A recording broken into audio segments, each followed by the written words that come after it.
Hey, good morning guys. Back on with the Adobe mud brick buildings from yesterday. So yesterday off stream, I finished this guy off. So this building. So it may not look an awful lot different to how I left it yesterday, but it's been petitioned up for printing.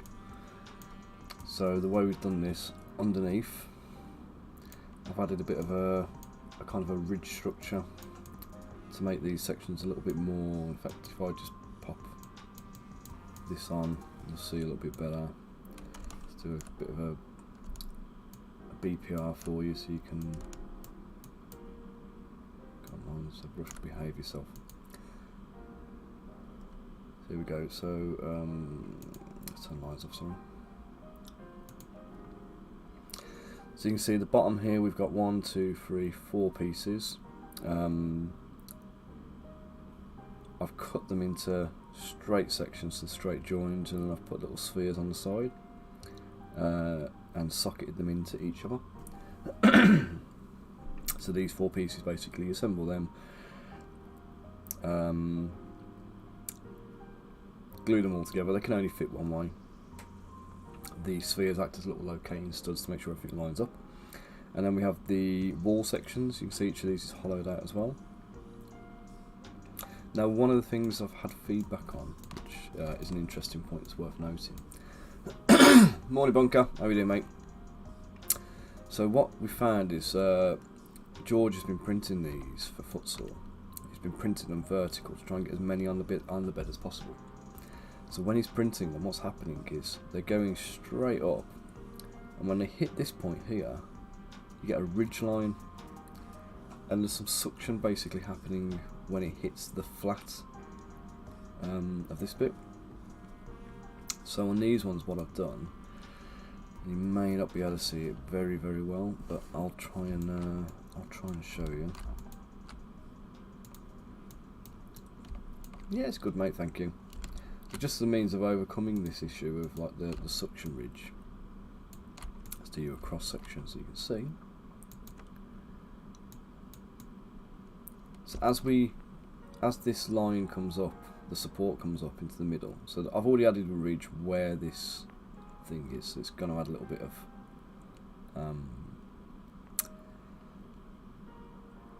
it's going to have something to lead up to it, so it shouldn't give the ridge there anyway. But what I've done is I've done a 45-degree taper leading up to it. So what should happen now is as it goes up here, the 45-degree bit is self-supporting, so it doesn't need well, it's not exerting the same kind of forces and pressures on there, so it shouldn't have the issues. Now there's enough space inside that we can hollow it out. And that's obviously because it's all the way through and open at the bottom. That's really easy to flush out and clean and everything else, so it shouldn't suffer from the same issues that your usual what do you call it as well?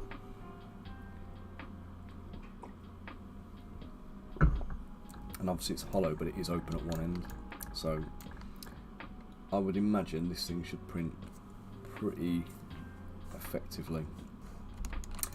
And we've got the sockets on the side again to line up the different pieces. So we've got the 4 wall sections. So I think for building on this one, it's going to be glue the bottom together and then align the wall sections around the outside. So start with the first 2, key them in and lock them in place, glue them to the base, pop these ones through, and then feed in the battens so they can go through. So they're your joists, they will hold up the platform, and then this one locks into these little holes in the wall here. So Bunker, is it cold where you are, mate? Because it's Baltic here. Got the office to 16 degrees at the moment, so yeah. Also guys, I apologise for being a bit late at starting today. I was aiming for 10, but my heater didn't work overnight, it tripped out.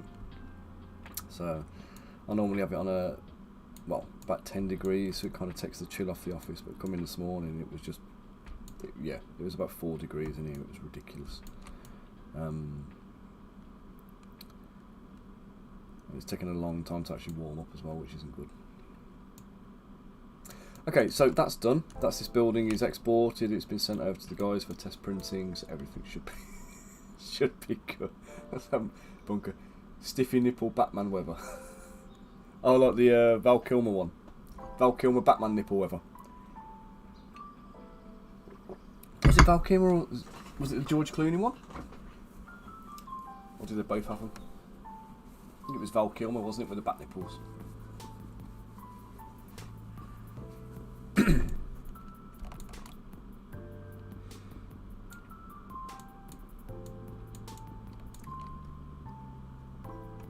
We had a little dusting of snow this morning. Not actual proper snow. Did they both have it?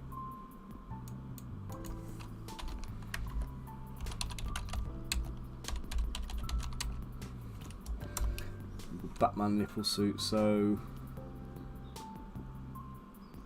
it was the Tim Burton one. I think it was Val Kilmer. What? Oh no.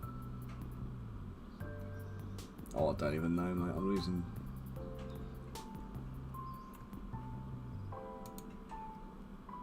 Yeah, it was the Clooney one, mate. It was definitely Clooney.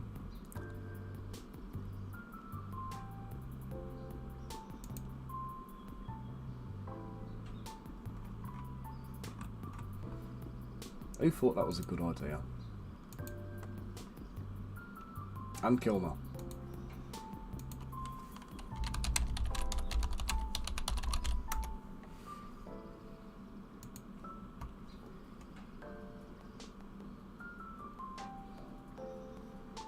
Oh yeah, you're right. Kilmer's one had it too.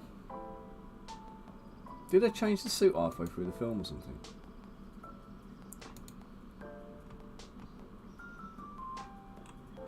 Because the black, he's got a black suit that seems to have the nipples on it, and then there's a kind of a grey, bluey coloured one, which is, well, looks a bit more mechie.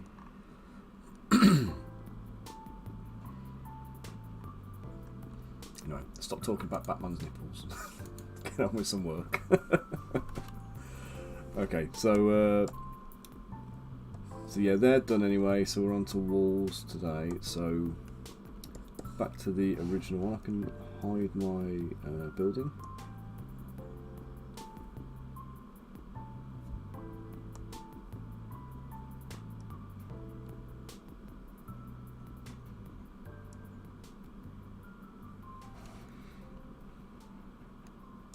In fact, what I'm going to do, I'm going to delete the building because I've got this. Have I got it saved? Yeah, so I've got it all saved in an editable version somewhere else. I'm just going to delete it from here because it's going to add weight to my file.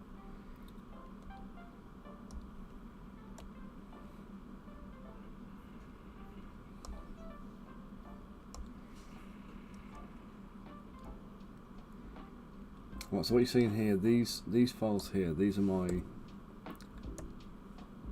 template walls. This is the basic Adobe finish, and then this is the the basic brick wall.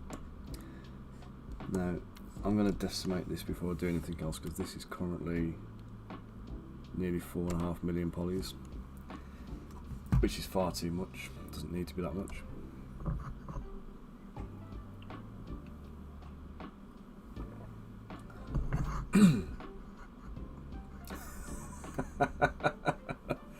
Well, I'll let you know if I get any funny Facebook ads. I'll screenshot them and put them into the dad jokes channel.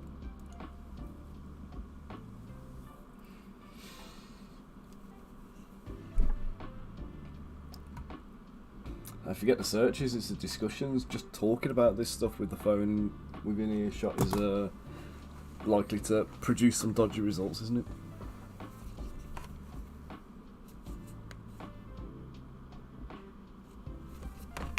Just on a random tangent, while this is working here, there's a new series come on Netflix called Delicious in Dungeon. If you can watch anime stuff if it doesn't kind of like, you know, make you cringe or anything like that. It's quite a funny series. So you got this group of adventurers goes into a dungeon, and one of them gets eaten by a dragon, and they go back in to try and rescue her. And it's kind of like proper RPG, like, you know, people die and they can be resurrected with potions and magic and whatever else. It's like death isn't, you know, they're like, oh, you know, this is the 5th time I've died this week and whatever, and it's like they've just been resurrected and brought back. But the one who's inside the belly of a dragon basically can't be resurrected while she's in the dragon's belly, so they've got to kill the dragon to get her out and then resurrect her before she gets digested.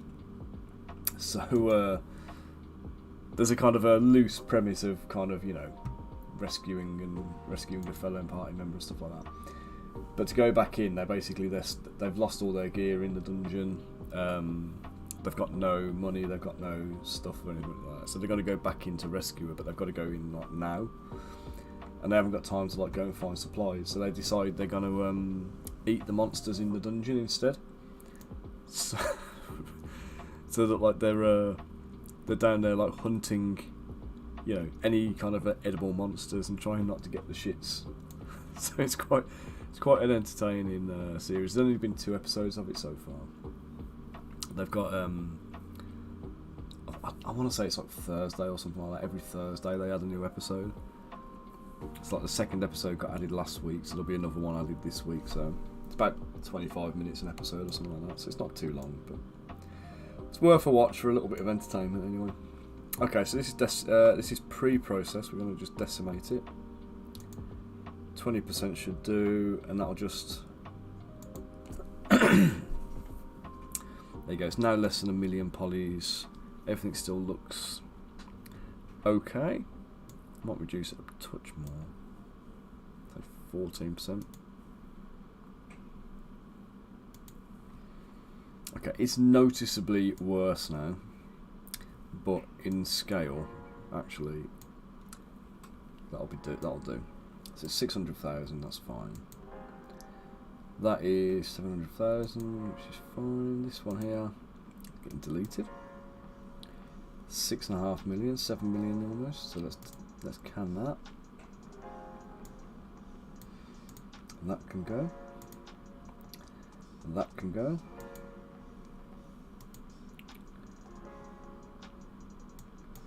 Okay, now we're into the ones I've actually made. So these are the ones I'm going to be working on today. So what I did on the previous one is what I'm going to be doing on these now, which you'll see. So we've got wall 1, wall 4, wall 3, wall 2. Then we've got corner 3, we've got corner 2, we've got a T section.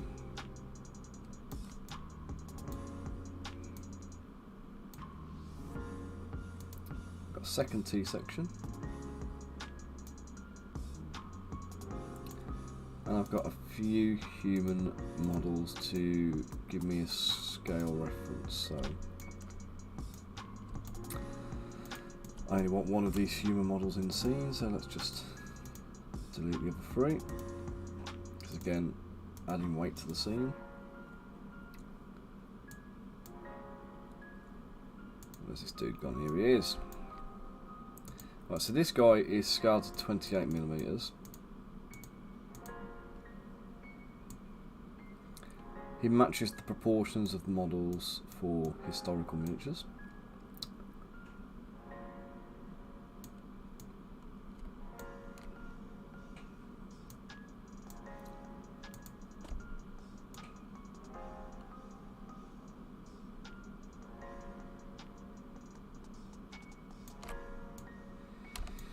Okay, so there we are. So this is what it's going to look like on the gaming table.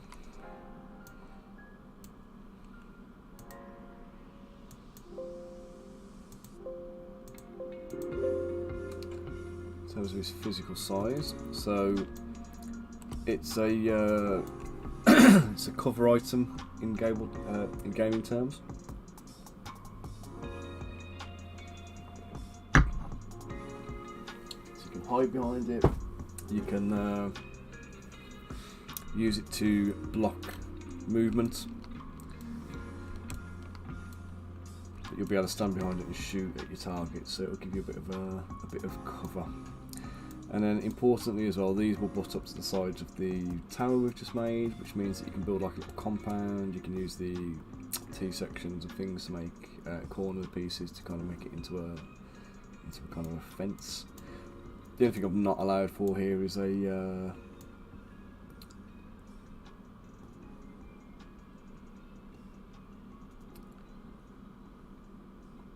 better do a breach. I better do a breach section where it crumbles down. I think I'll finish one of the straights on a kind of a cut it in half and crumble it away, and I'll do another one with a kind of a real low break in it, I think. At least that way then you've got a few partially destroyed sections to give you a bit of movement through. Obviously it then matches the derelict states of the tower. Okay, so I've made these already. I've used the same techniques as before, so if I go and show you a single piece, you'll see what I'm talking about. So if I auto group this, so you'll see again we've got an underlayer, which is the mortar between the bricks. Then we've got all of the individual bricks, and then we've got this this top layer. Now what I've done here is I've scrubbed it away. Not very well in some parts. I've only done it kind of like loosely, and what I've done is I've aimed to try and have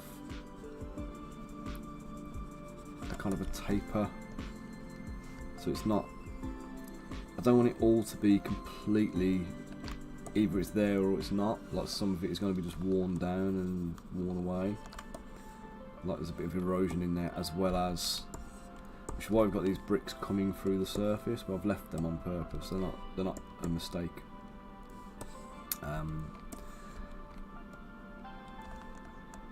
But what I can do is where I've got these bricks showing through like that, I can take a little bit more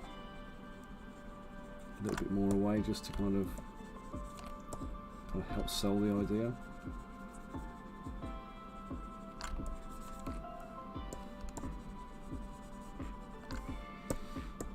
Where we've got the real strong ones there, I'm going to do what I did before. I'm just going to add some cracks, and we're just going to put a few there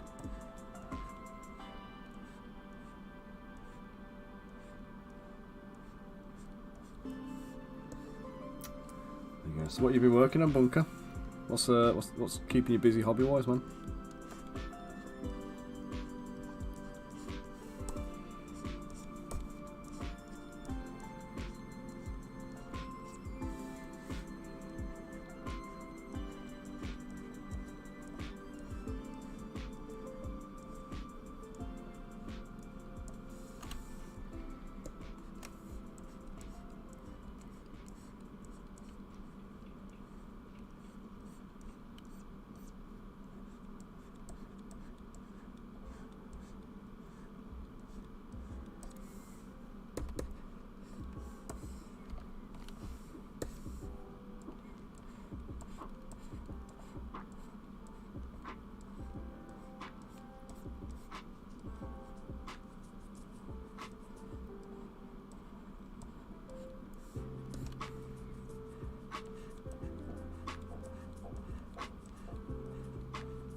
Oh, thanks for yesterday as well, mate. We're referring some of your buddies into the stream.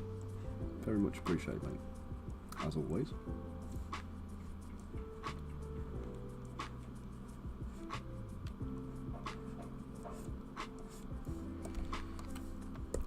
I've got you a nice set of the Crystal Collapse minis here, by the way.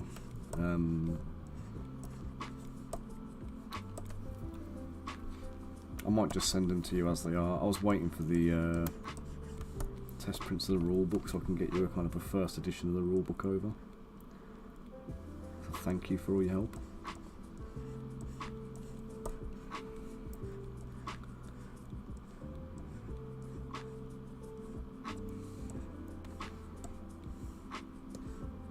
Signed, of course.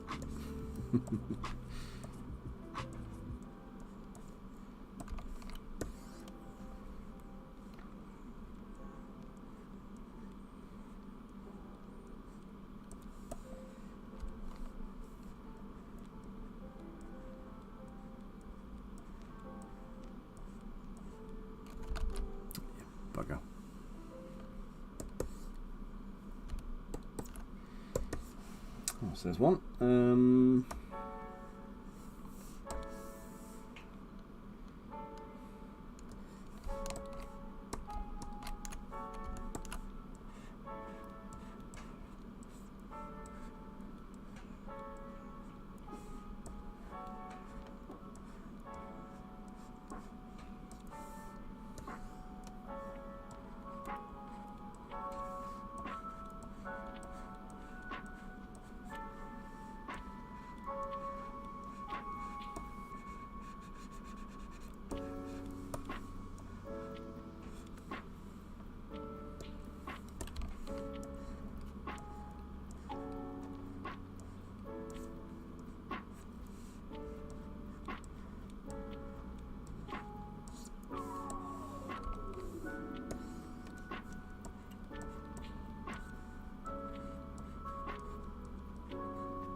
Oh, do you know what? Let me switch over to multi-stream chat. Guys, if anybody's watching from YouTube or Facebook and has been chatting, I forgot to put my multi-stream on, so I've not seen your chat, and I do apologise.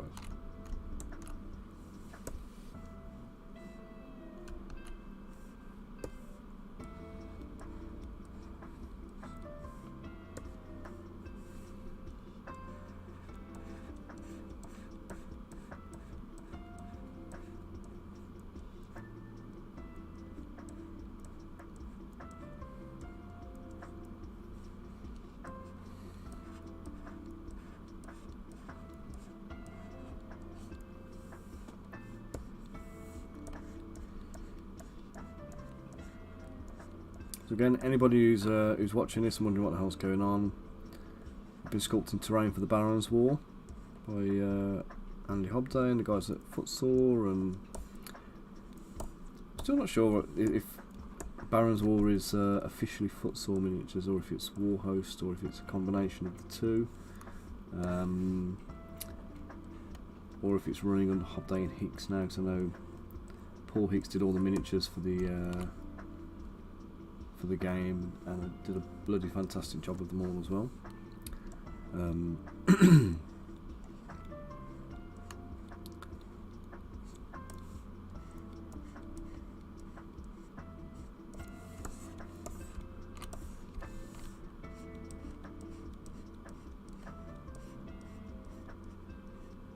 So Hobday and Hicks is the entity that the two of them have set up. Andy Hobday and Paul Hicks. They've set the company up to basically run their little projects together.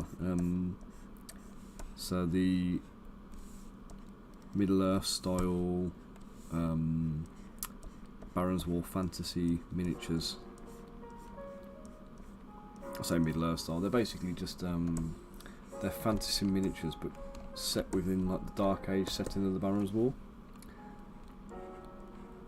so they fit in nicely, and they use the same kind of rule set. It's an adaptation and modification, I believe, of the rules that they're going to be releasing.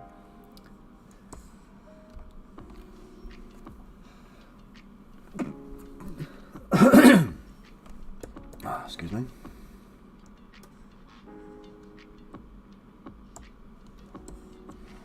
Right, now I just need to go back and make sure all of these are merged back into one piece, because what I'm going to do in a minute, I'm going to do merge visible with all of these things active. I'm going to take all of these wall sections that I've been sculpting and working on into a new scene.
Okay, right, so we've got everything visible now.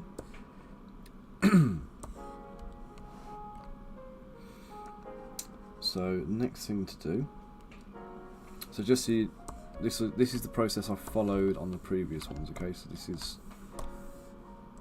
what I did for the building to hollow it out. So if you don't want to hollow in the slicer, you want to kind of do a hollowing in ZBrush natively, it is possible. And what we do is, let's just merge visible first. Okay, so this is going to give me a separate tool over here.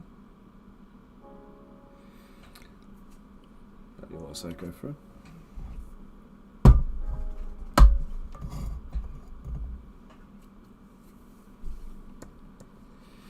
Okay, so now what you can see is a hodgepodge mismatch of all of these bits of wall overlaid over each other.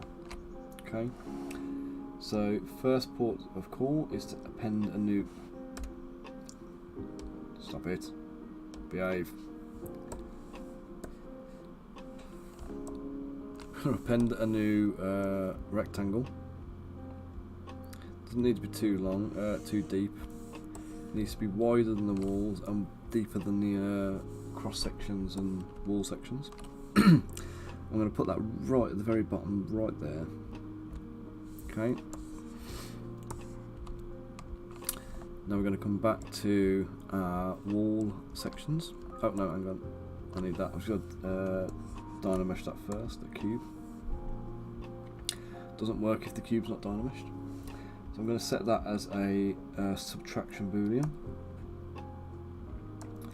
Up here, I just want to, I'm going to take the little dude out.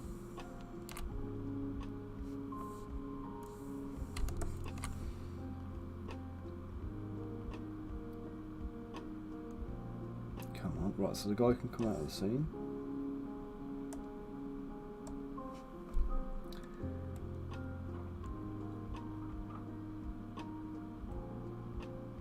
Come on, it's not that difficult. Really, ZBrush?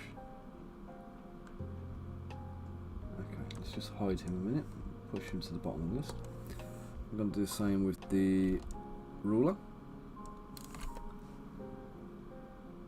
That's literally just there for scale. I need it in the scene, but I don't need it active. So let's split that off and we'll hide that.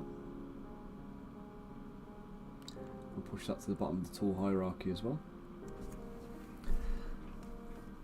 Jamie over on Facebook, good morning to you.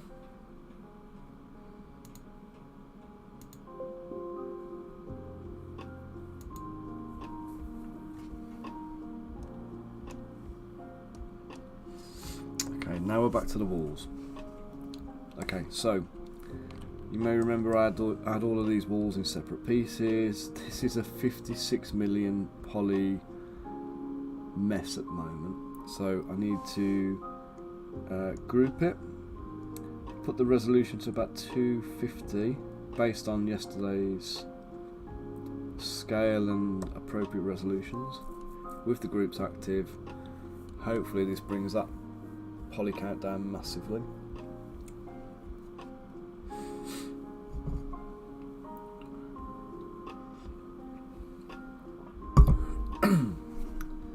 Because at the moment all of those individual bricks have got all the different faces and there's a lot of surface area in there.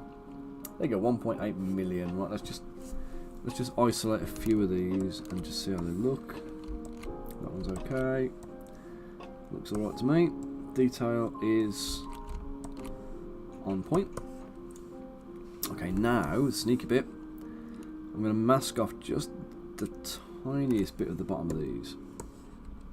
There you go. Just want the bottom masked. And I'm going to put transparency on because I don't want to put it too far. I want it down into there. Okay, so we're just stretching the bottoms down into there. And I'm going to go to make this my starting mesh. This is my Boolean subtraction mesh, which is this grey box in the bottom. Make this a bit bigger on the screen so you can see what's going on. So the grey box here is what we're going to be subtracting, which is basically just going to make these walls the same height they were before. But what it's going to do is it's going to cut the bottom off flush and flat. And because I'm going to use this create shell option, which is in the Dynamesh menu, we're going to set the thickness up to like 25. You'll have to experiment with thickness because it will vary depending on the scene. And it's worth having some kind of like scale ruler in the scene so you can check the thickness of the things. You want the walls to be about 2.5mm thick really. When I originally did this I made the walls about 1mm thick. They looked alright on screen, but when they printed, what happened was the wall sections didn't have the internal bracings in that I showed you on the previous one, and the wall sections kind of bowed out and everything kind of warped a little bit because it was just too thin to have any kind of rigid structure.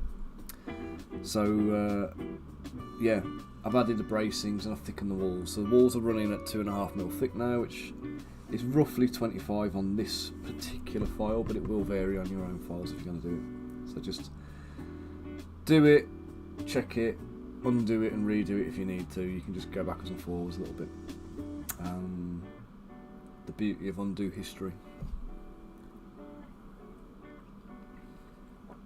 Also, it's worth, so when I've done this, you'll note I kept the original one, I merged visible, so the ones I'm working on are a separate tool, they're not the one where I did all the sculpting on it. And it's always worth doing that, because if you screw this stage up now and then you realise after you've test printed it or whatever that you've made a mistake, you don't want to have to go back and try and faff around infilling and trying to redo the original files. It's always better to create a copy, so either save it down as a Z tool so you've got a local copy of it. Morning Aid, how you doing? Or you go and just duplicate the tool and do what I did and merge visible. So I've got both of them in the same kind of folder, same file. So what I'm going to do now, we're going to merge this down, we're going to do a Boolean operation, and then we're going to, so you've got to have both of the two files are going to be Dynameshed. Merge down, okie dokie. Okay, and now the subtraction mesh goes white, everything else stays coloured.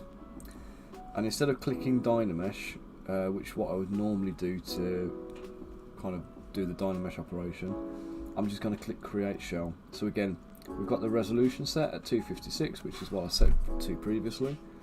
We've got the thickness set at 25, which from the yesterday's sculpt I know to be the right thickness. And now I'm going to click Create Shell. And assuming ZBrush doesn't crash on me, which hopefully it won't because it's not too high poly, it's not too intensive today, then hopefully everything should be hunky-dory and we end up with the nicely hollowed interior on these wall sections. roll them upside down, you'll see. Here we go. Right, so now I just want to auto group this to make sure they're all separate pieces, and I'm just going to split them out by groups. How are you doing this morning? Are you suffering with a cold, or are you alright today?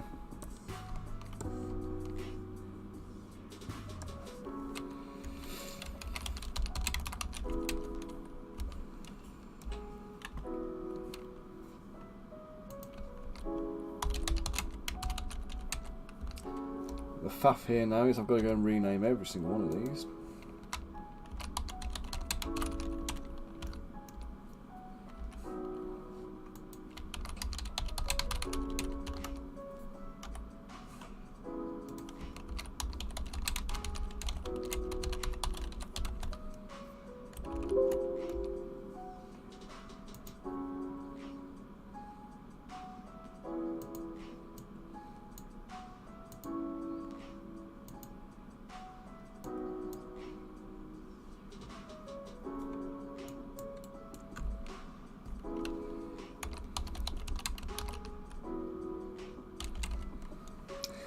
Corner, not a two section.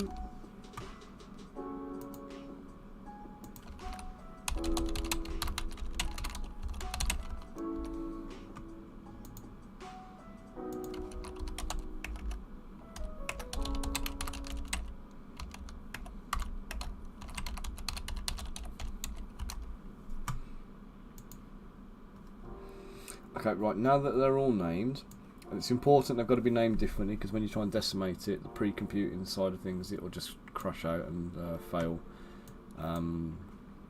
If you have multiple file names with the same name. So I'm gonna click on the wall again to get my little doodad scene, so I don't want to be decimating the little man. I'm gonna go pre-process all. Now I don't know if it's my settings or if it's general settings on this. I think it's probably my settings. I've set it to only pre-process and only decimate the visible tools. And as I tell you that, it could well be the case that that is just the default setting. Morning, Martin, Tracy, Grace. Hope you're all keeping well, keeping warm today. And Happy New Year, guys. I don't think I've spoken to you yet this year.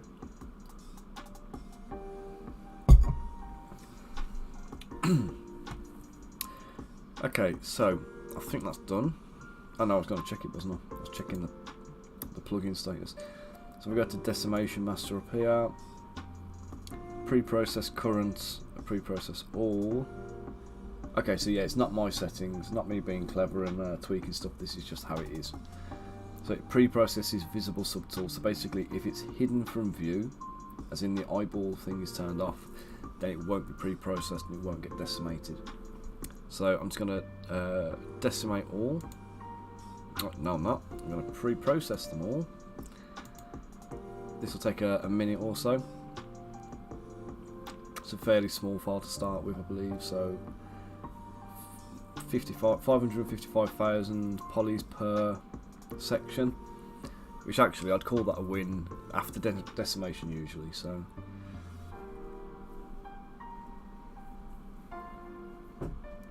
fact is, for these wall sections, because they're quite simple, we don't need huge amounts of polys in there anyway.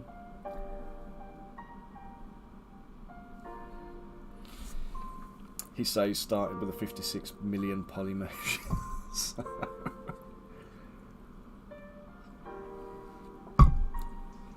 Okay, so it's pre-processed and now it's decimating. So it's decimated to 14%, which I think was the setting I used on the bricks earlier. That might be a bit too much, so let me just have a quick look.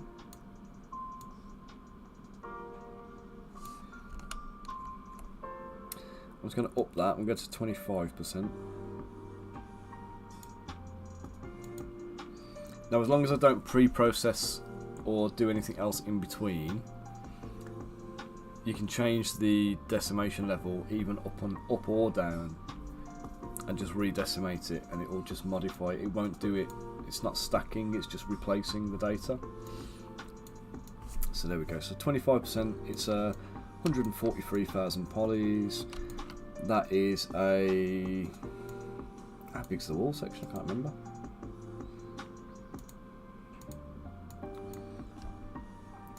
I want to say it's like 10 centimeters or something like that, but I could be wrong.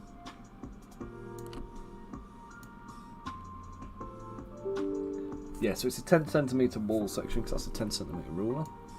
So they're 10 centimeters long, so that's what's that, 4 inches? 4 inch long wall sections.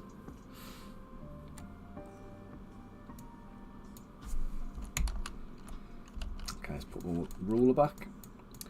And now to export. So again, everything's already named as it should be. On the inside of these, I do need to add some ball bags. I need to add bracings. Damn it. Getting ahead of myself there. I'll thicken the walls up, but I need to put at least one little, probably 2 braces in this wall section, I think. Let's make them happen. Jump in the gun.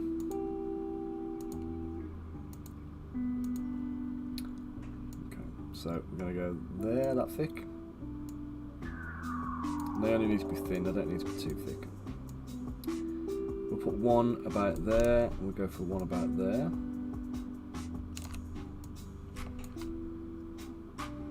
Put transparency on. Cool.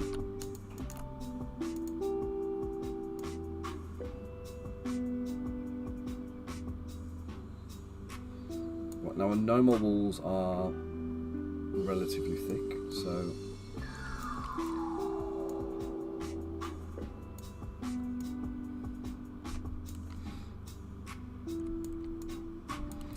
corner pieces I'm not going to do this to. These are only going to go into the wall sections at the top. So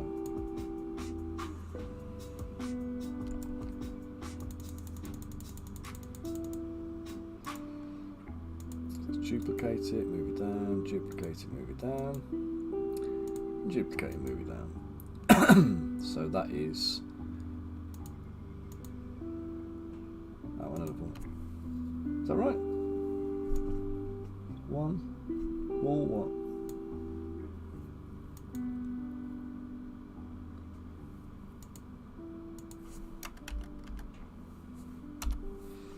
Wall 1, wall 2, wall 3, wall 4. Ah, wall 1.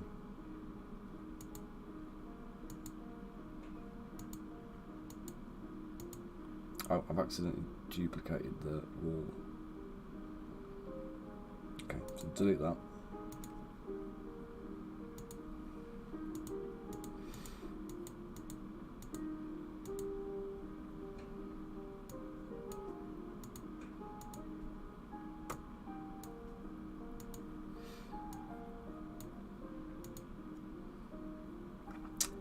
Okay, so we're going to go down, we're going to merge the walls into their bracings.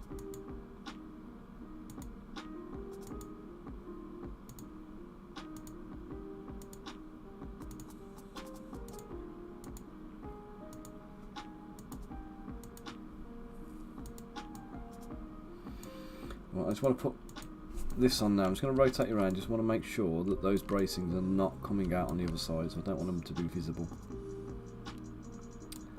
So I can't see them on that wall. There's no protrusions on that one. Nothing on that one. And nothing there, that's good. Sometimes when you do these things, well, because of the sculpting on the surface, they can show through like between the cracks of the bricks. So it's always just worth just double checking. Okay, so that's done. Let's just do let's take groups off. Just going to re-dynamesh that. Take groups off and re-dynamesh that one. And again. And finally that one. Now, the last thing I want to do on these, just as a precaution, we put a planer on the bottom. We'll make sure those bracings come down to the bottom. and I might also just on the end there. Let's turn RGB off. We don't need RGB on for that. Just clean up the ends of the walls. Just a bit of brick patterning showing through the ends of the Dynamesh. That's number 4 done. Number 3, I've got the bottoms of these actually pretty close to perfect, to be fair. So I can't see that properly.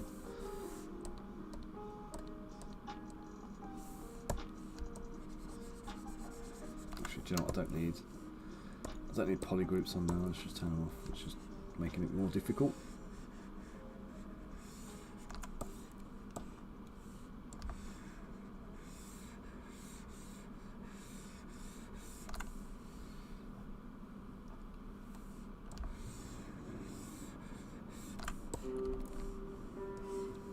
Remember, every single one of these has got the same baseline profile because of they were all cut at the same time. Oops. So there should be no fit issues with any of them. They should all be the same.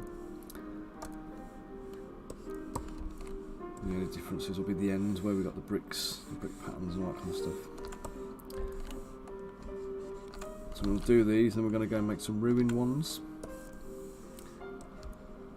And then we can make some trees.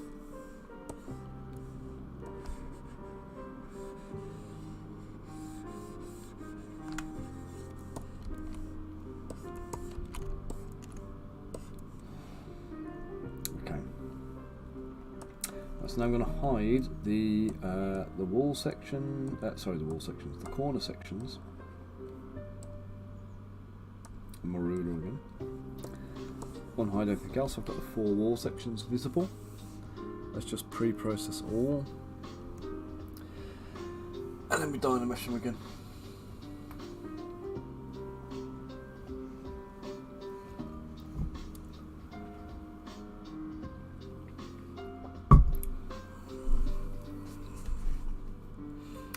And while that's going, I'm just going to have a quick check.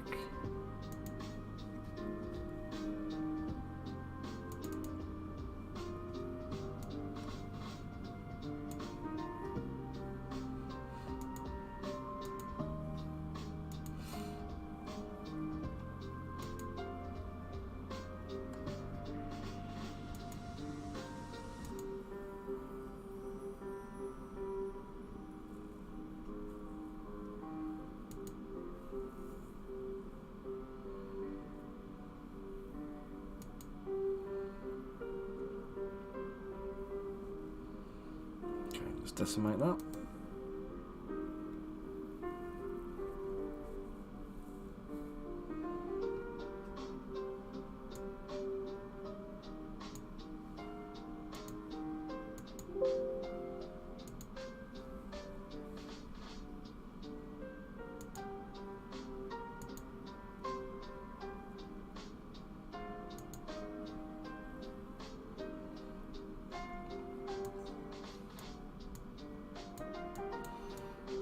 Okay, so there we go. There's our wall sections. Let's unhide all the other bits.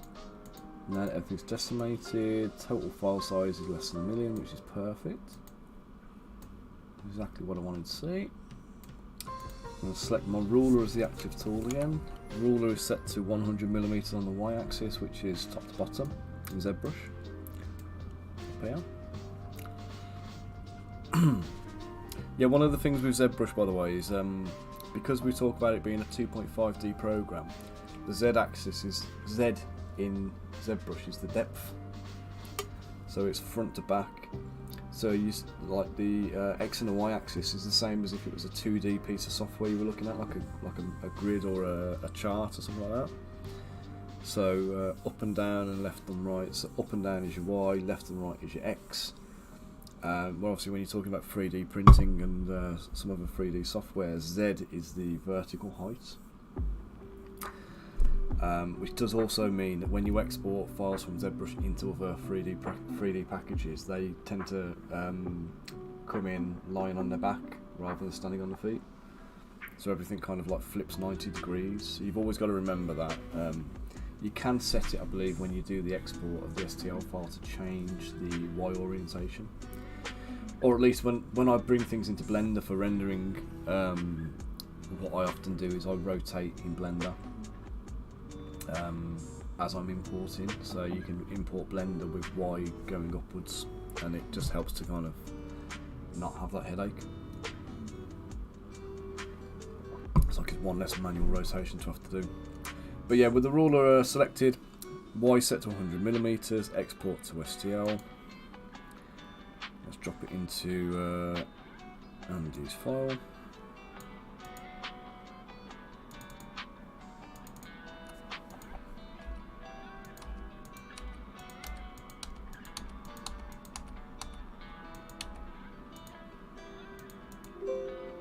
Always make sure the ruler's active.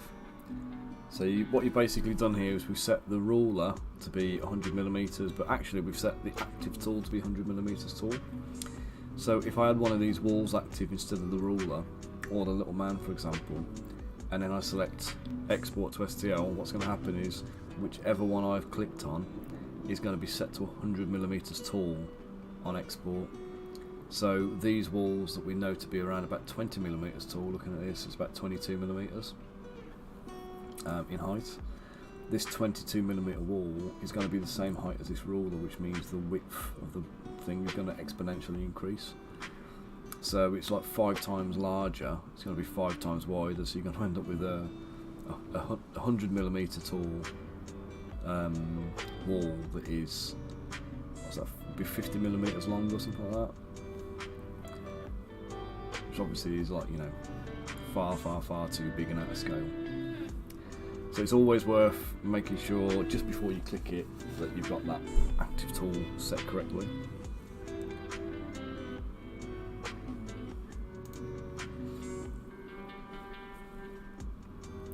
Okay, so they're all exported now.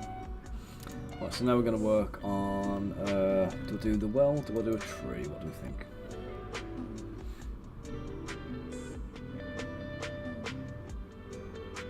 Let's do a well.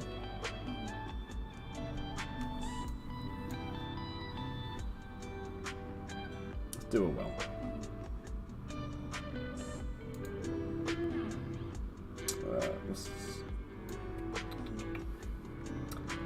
I should do it in this scene really, just because I've got all the stuff for scaling now.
I'm just going to try something here. I don't know if this is going to work or not. Let's see if it does. I'm going to try and I want to put it all the way around into a circle. Really, is what I'm trying to do.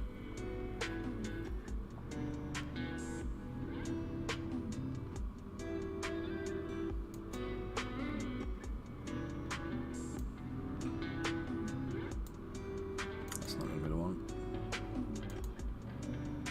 Bend art maybe. Oh, no, that's totally not right. So I don't normally use these. I'm practicing. That is not the right one. Oh, that could have been. No. No. No, where's the one on the other angle? There's like literally... Oh you turd, come on.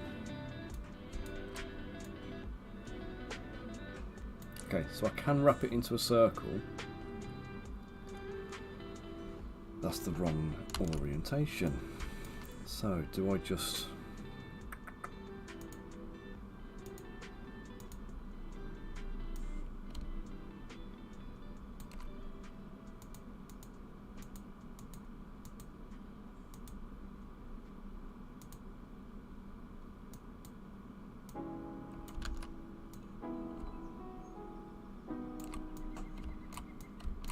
Come on, really? So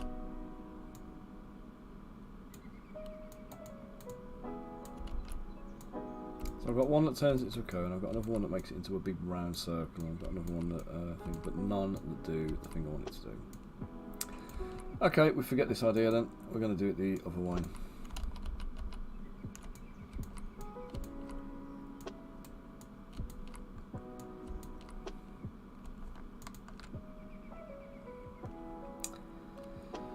Let's append a cylinder,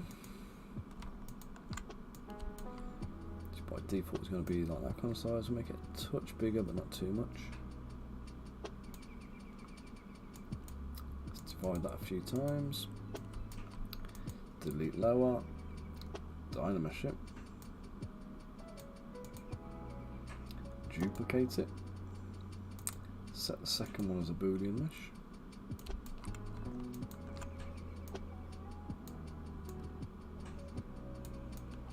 So this is going to be the thickness of the well walls, so let's just make sure it's got quite just enough. Right, I'm going to boolean them out.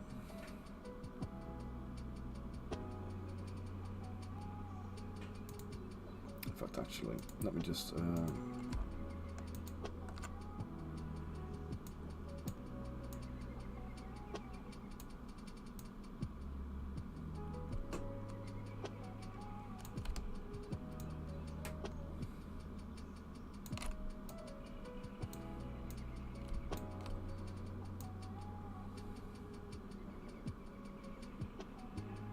well, just above waist height for him. Borat, good morning. How are you doing? Thank you for joining today. So I'm just making a well at the moment. Desert style oasis well.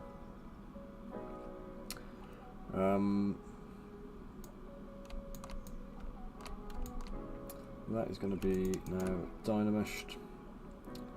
We're going to add that to the large cylinder.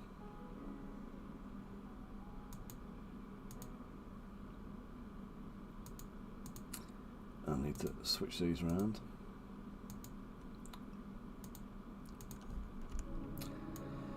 I should be left with just that little ring there. Perfect. Cheers, Bunker. Right, I'm going to add another cylinder for a base.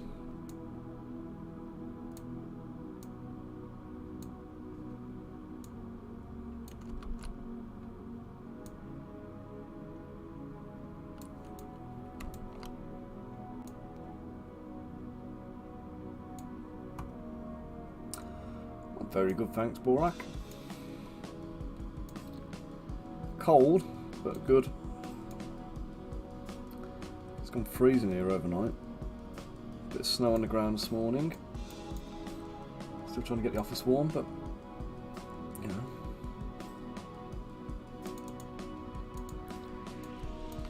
How are you doing?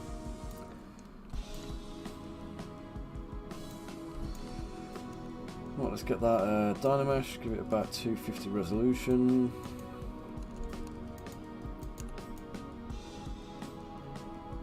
I might be able to shrink this down a bit, so. Yeah, I thought I had the heater on. It was supposed to be on overnight and it tripped out. So I come into the office this morning after the school run and I was like, Jesus, it's freezing. It was like 3 or 4 degrees or something stupid. So yeah, I had to change the fuse in the plug, reset my tripped plug, my tripped fuse, and then and then get the heater running again to get it warmed up. So I'm still catching up. My office, it says it's 21 degrees on the thermostat now, but I think it's lying to me because it doesn't feel it.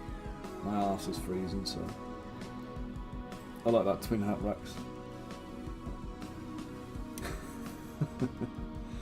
Right, we're gonna go and just chamfer off the edge of this this base. It's a terrain piece. So what I'm going to do is I'm going to switch up to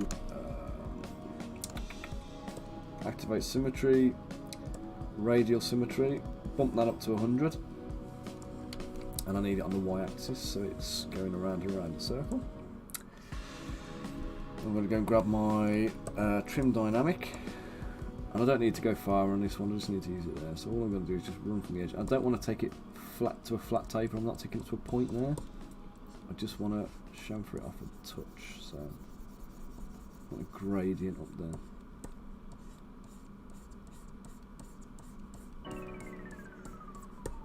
Take it to a point, the edges get a little bit tricky to print. Okay, I'm going to just mask off the very bottom. To be fair, I might have masked a bit too much there. Let's take a touch off. There we go. And now I can come in with my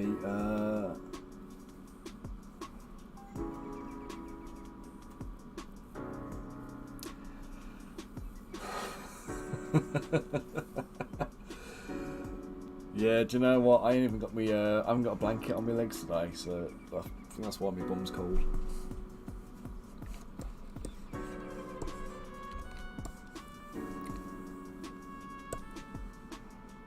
My nipper nicked it for making a bloody den. Kids in the dens, man. Right, I'm going to put some colour spray on this. So this is again, this is where we do the base texture. And I realise this is not entirely sun-like, but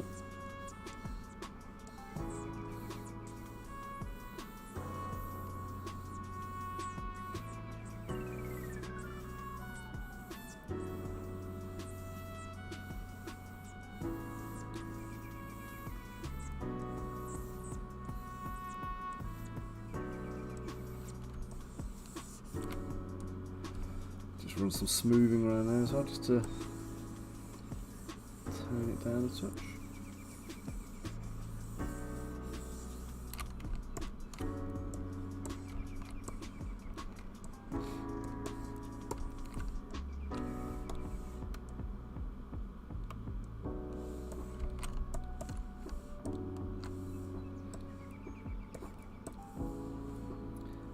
Inside here, let's get my radial symmetry back on.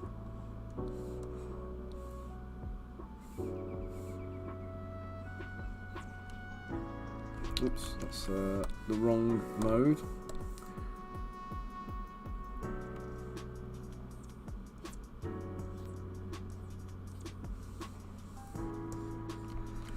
A few little rings in there, like ripples.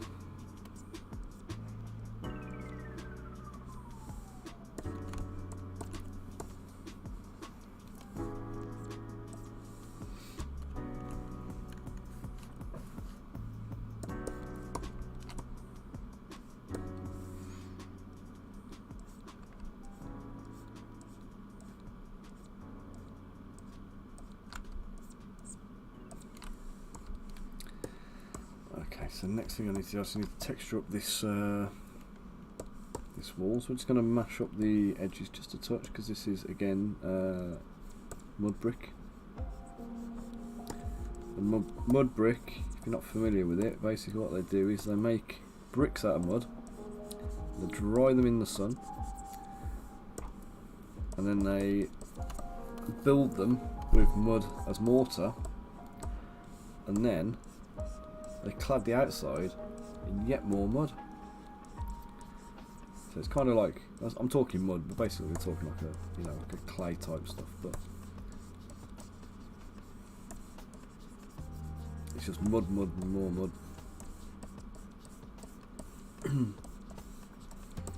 So we're not really going to find in a kind of a Dark Ages setting, which is where this is coming from, 1400s give or take. We're not going to be finding lovely sharp crisp edges and, you know, properly formed concrete pours or any of that kind of stuff. This is going to be, you know, quick and dirty, rough and ready. You know, a couple of nomads in a desert roughing up a well kind of thing, you know what I mean? So there's nothing nothing too precise about it, which makes life a little bit easier when you're making them. You haven't got to be too, what's the word, overly critical about stuff. So this is the rock noise brush from the orb set. I use this for the Adobe surface. It's kind of like a stony type look, but basically it just gives you a little bit of texture. And the thing is, it's not going to pick up very well, so I'm going to have to go over it a couple of times and over exaggerate the whole thing.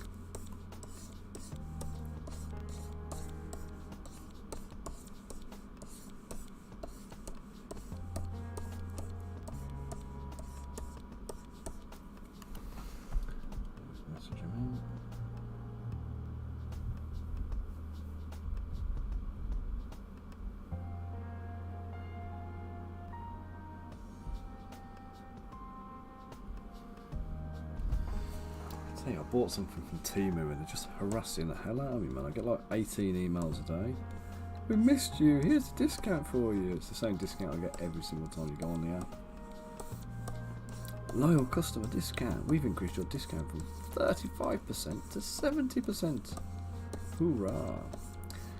Then when you click on anything, they try and force you into a you've got 18 minutes to make a purchase or you lose your discount. Like, do one. Piss off.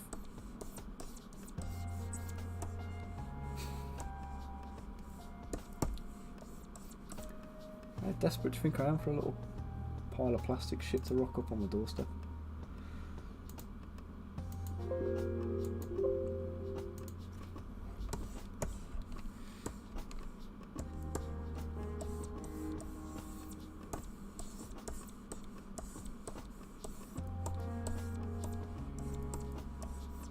I say that, I'm expecting a new laundry bin in the post soon.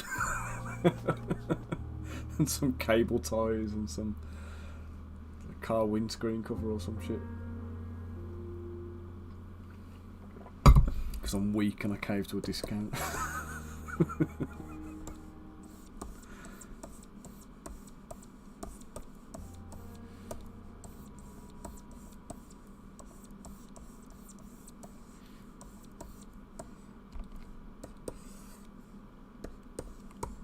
Okay, so there is well. I'll put a few little cracks in the surface, but I'm not going to go into what I did before, building bricks and everything else into that. I might sculpt a couple onto it to give the indication that they're there. But for the most part, what I want to do here now is just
Let's just break down the edge here.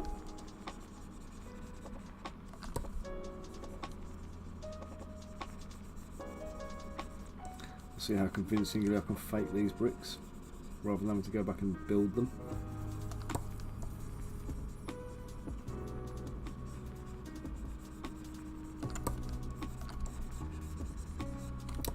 Just thought actually, this is like doing a zombie building, isn't it?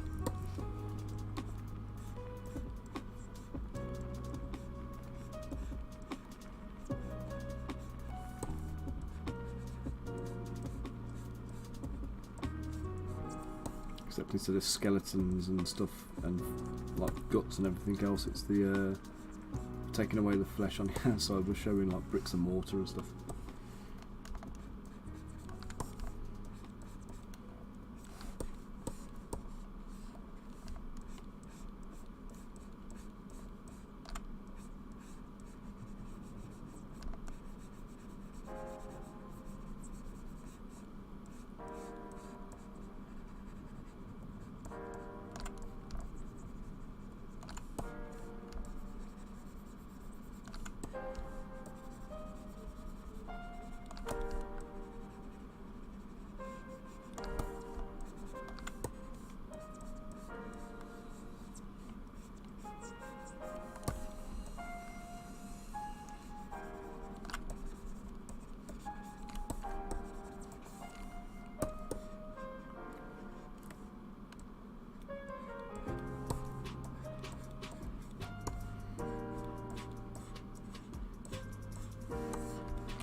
Oh god, yeah, you're right, you know.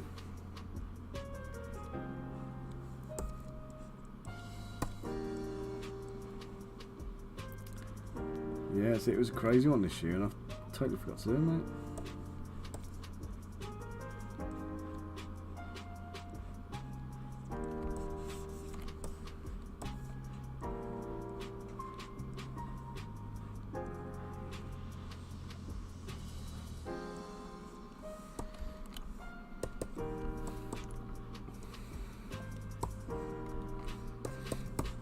What I'll do, a couple of little cracks, I'd say I've convinced myself there.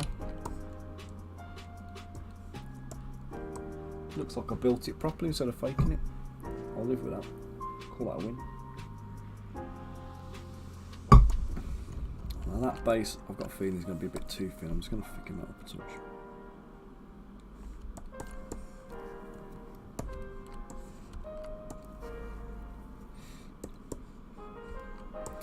Right, and now I need this like little trio of branches, which is going to be fun.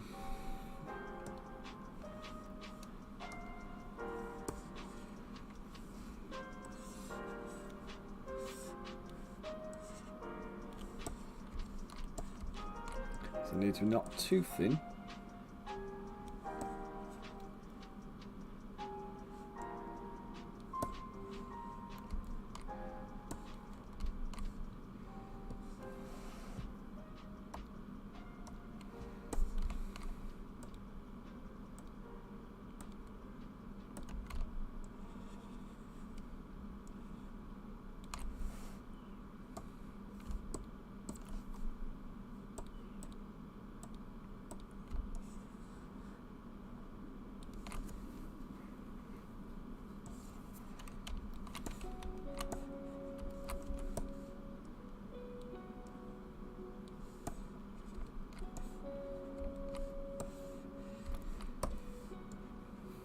So these are going to be like natural branches. They're not going to be, they're not supposed to be, rather. Kind of like big straight construction timbers.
paper.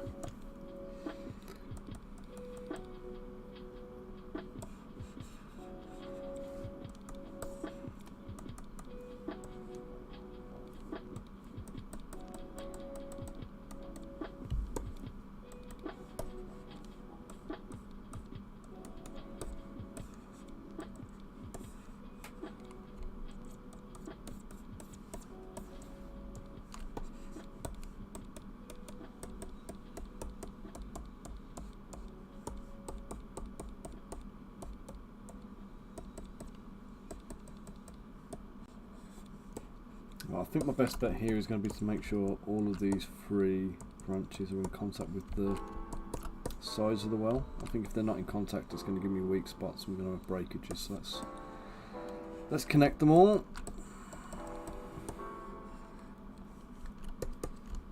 Now they are just jammed into the dirt. They're going to be rocks piled onto the sticks here to make sure that they stay put.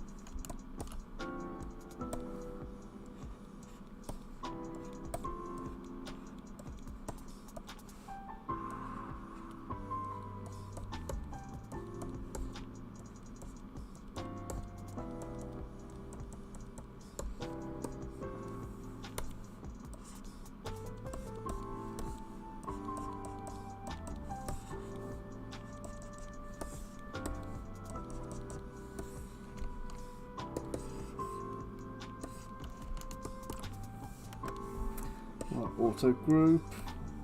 Let's Dynamesh for groups on.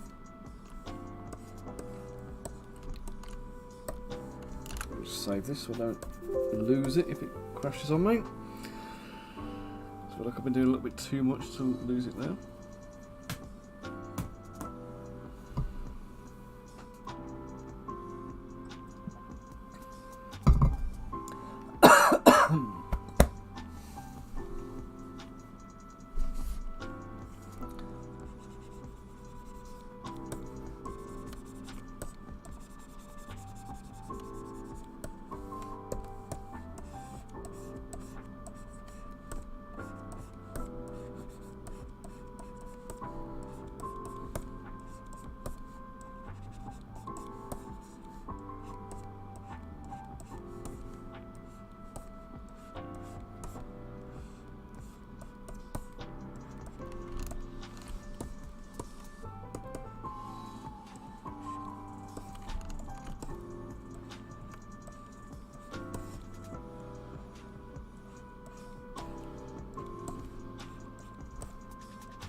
So take a sphere,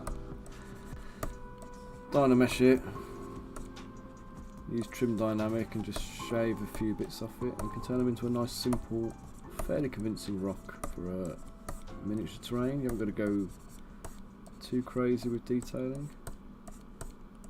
A few facets to pick up some dry brushing will be plenty.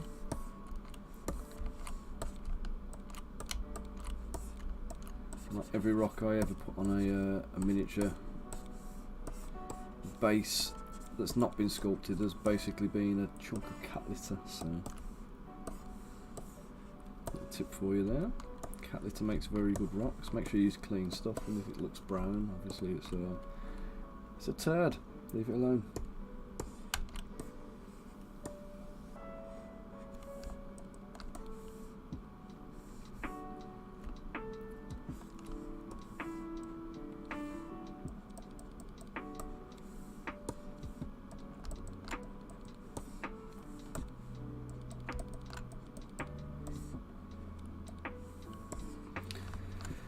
The other thing I want to do here is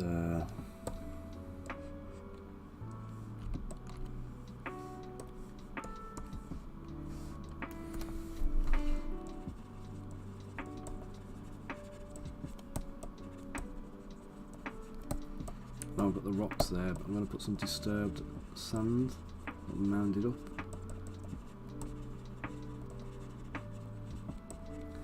And again, this will just help to add to a little bit of the realism of it, but it will give that base of that stick a lot more contact area. What I want to do is make sure this area here is ramped up a little bit. And add a few little, not even proper rocks, they're just going to be like the indication of like little lumps and nodules and chunks of stuff. Like, you know, nuggets of sand or whatever. And I can leave some of the brush strokes in there because they're not gonna come through in the print. One of the things you need to remember with 3D printing miniatures as well, especially when they're like 28, 32mm scale, like how much of the detail you're sculpting is actually going to translate into the miniature. And I'd encourage you to like sculpt something and then print it in scale and actually see whether it works or not. We've been doing some work with Adam on his sculpting tutorials at the moment, so we've been making these like ant creatures that he's been working on. They're like tyrannid kind of alien ants, and essentially what's happened is he sculpted all this stuff and he's asked me, like, you know, what do you think of it? And I said, look, well, you know, they look nice, the detail's good, however, do a test print and see how it comes out. And he did a test print of it, just a quick and dirty test print kind of thing, and immediately realised that he hadn't made the details deep enough. So before he kind of invested too much work into the process, he kind of had the chance to go back and correct and rescale his detail to make sure it worked. So if you've never sculpted a model that's been printed before and you're about to start doing it, the one thing I would always say to you is, like, print it often. Get to a stage where, you know, you think you're happy with how it's going, and then just get it exported quickly and do a quick test print, and then you can see for yourself whether it's as good as you think it is. I think a lot of the time what you'll find is that you've misjudged, because what things look like on screen is not necessarily how they appear in a physical piece. Okay, there we go, rocks are back out, the sand is in, nice, nice, nice. Just get these branches worked on a bit more.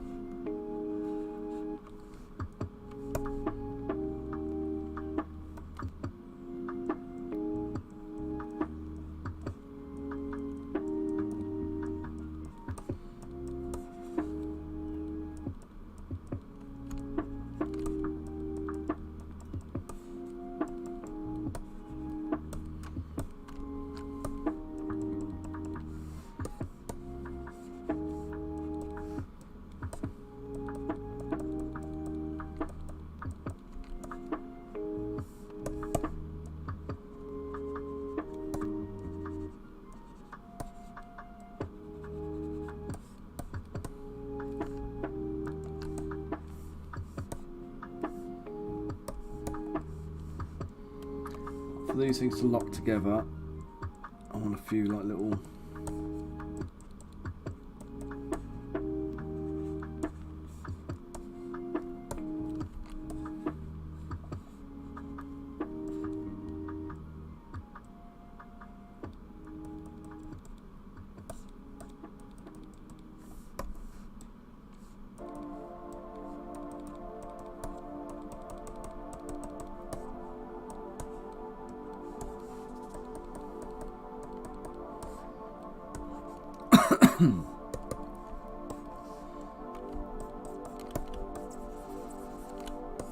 Gonna start smoothing these out a touch. I don't want to add too much. I don't even really want to add any texture to these. I don't think so. I imagine if they're out in the desert all the time, it's going to be like almost like not washwood. What's it called? Driftwood. I imagine it's going to be very smooth, very sun bleached.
day is it today?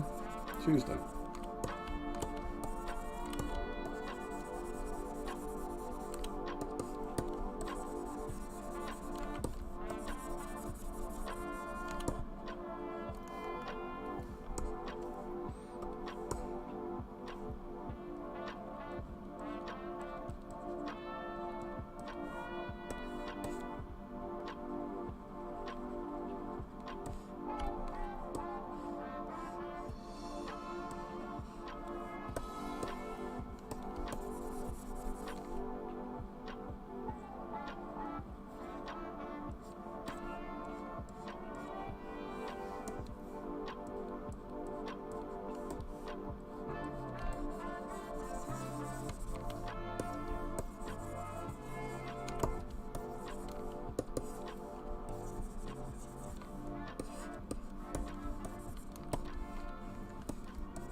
There's me saying I wasn't going to do this.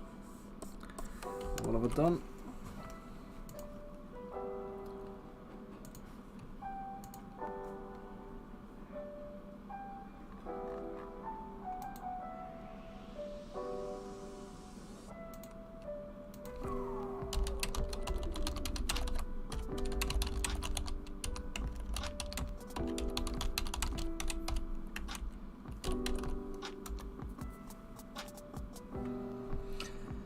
Right, I've just got to jump into something else quickly because I've exported a piece that's got some weird artifacts in it apparently.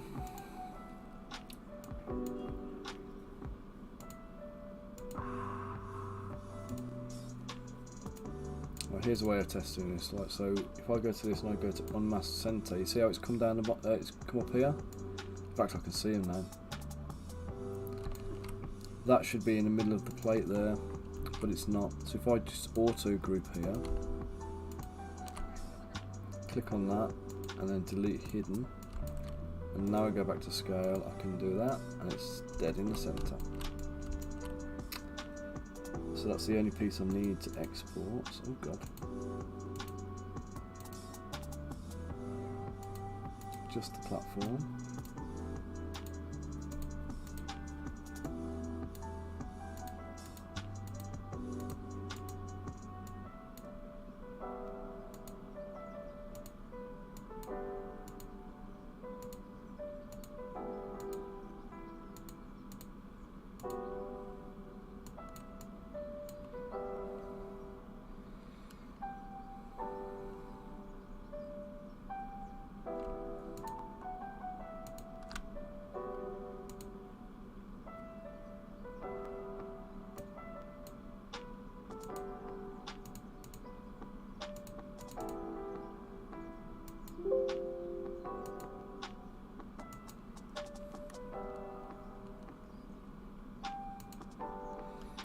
Okay, so that's done. Let's save that.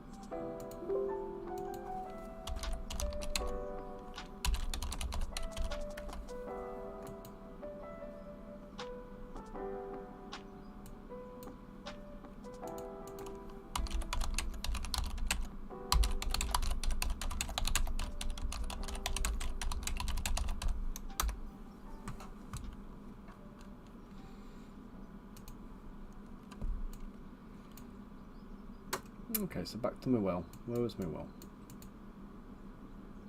Was it here? There we go.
This is very, very, very slight surface texture. This is not full-on wood grain. Said I wasn't doing it at all, and I'm doing it.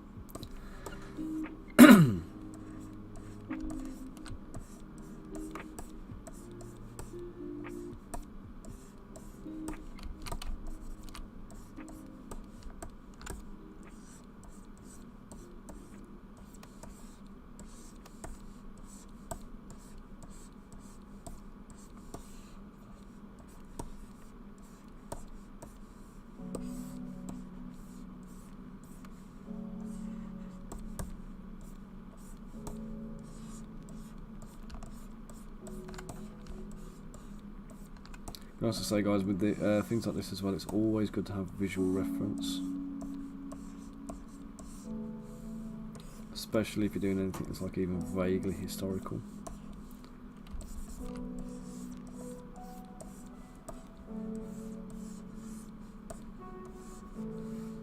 Because people who love historical games also love to call you out on any inaccuracies you've created.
Right, so now we've got like a rope and pulley type thing going on in here, I think.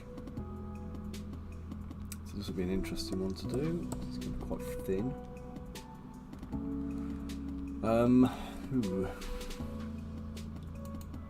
I suppose I'd better make the wheel first.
Right, let's do this nice and simple. It's going to be like a wooden one, I think.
I think I'm going to use a stamp for this one. I don't usually.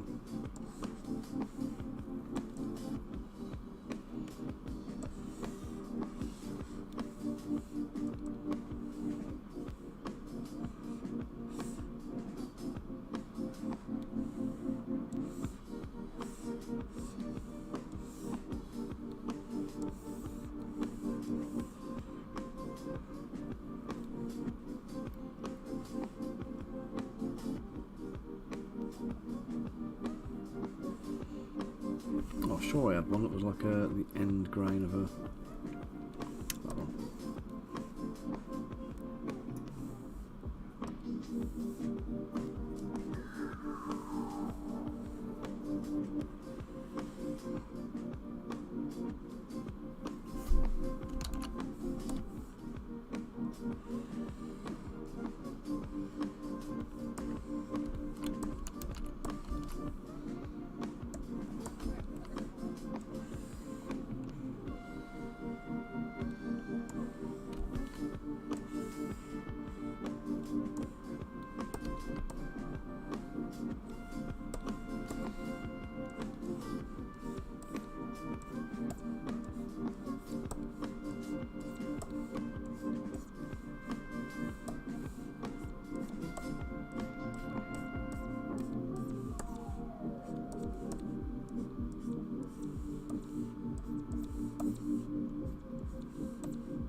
I've used the stamp, but I'm going over it, just making a few kind of textural kind of enhancements, just deepening some of these cuts, and also taking some of the details onto the sides of the wheel. Don't need loads because again it's going to be tiny.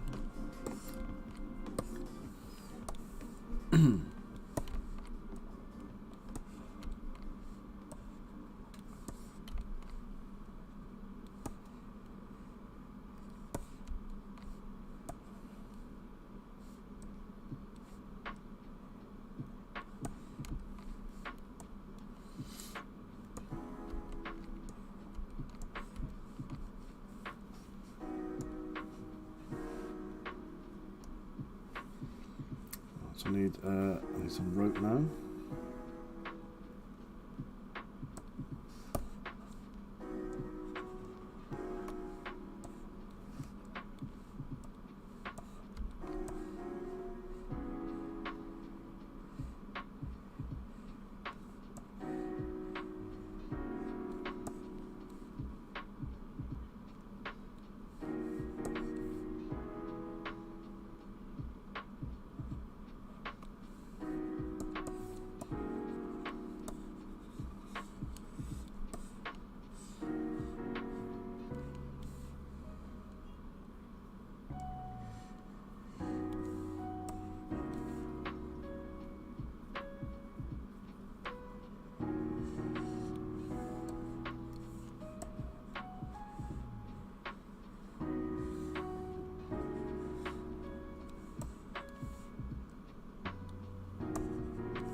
Make sure I've got the correct curve things on there, so I don't want to snap. Lock, start, lock, and bend end. Okay. Okay. That just stops it from pulling all over the place quite so badly. So I want to go up and over this branch, over this one, down here. Oh god. What's this? Needs to rotate here.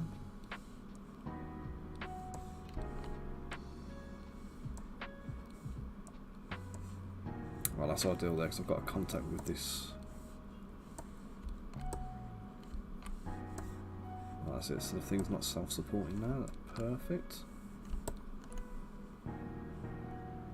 I should be able to switch back to my curve brush.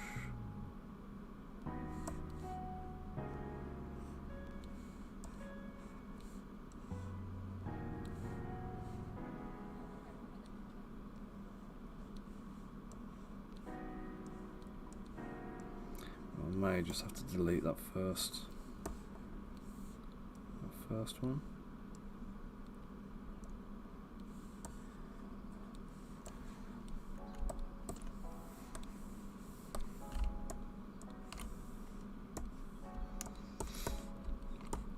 Okay, now what I'm going to do,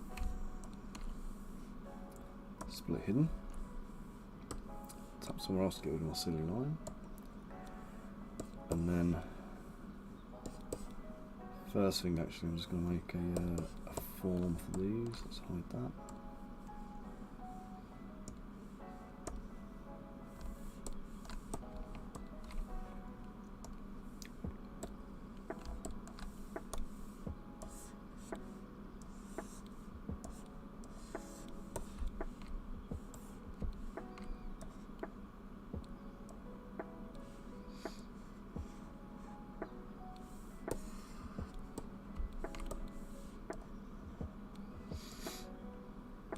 So I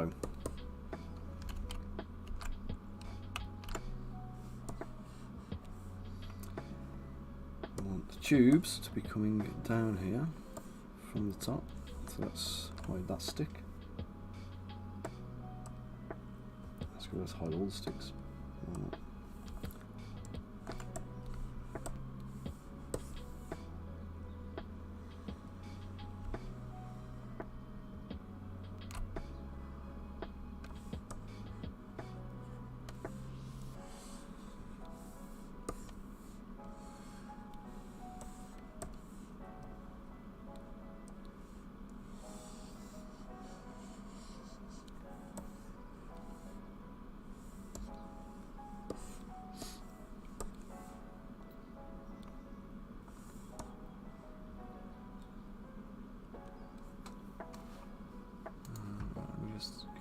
propaganda.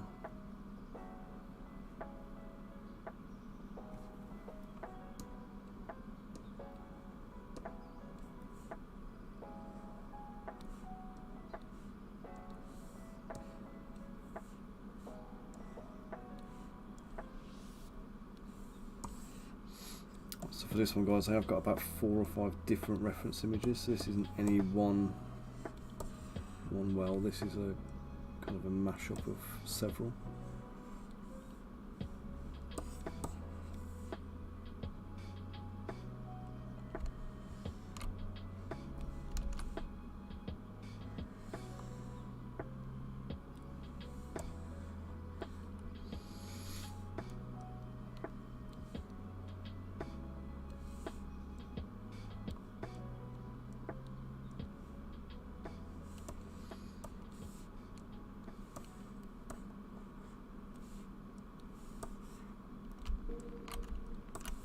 Right, now with that done, just tap on there just to get rid of the thing.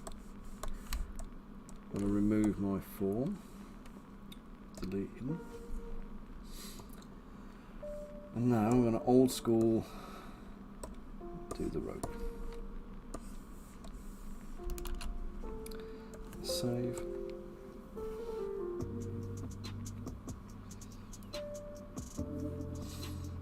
Do you know what? First, I'm just going to pop you on a BRB. I'm bursting from the here. I think the cold's getting to me. Do not go away, people. I'll be back in just a minute, okay? See you in a minute, guys.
Okay, I'm back, guys.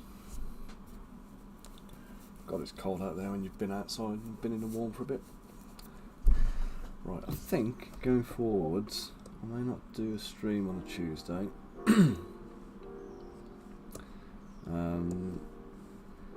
Just looking at the viewing figures through this one. Cheers, Bunker. Looking at the viewing figures through this one, they've been very, very low, and I think Tuesdays typically are. It might be going forwards. I might choose a different set of days.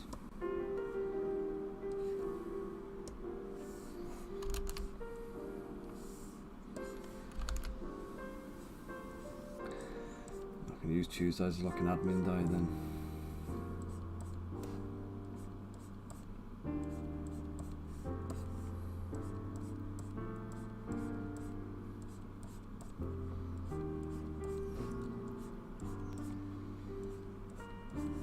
Okay, so guys, I'm hand sculpting the rope, which you'll see me do a lot.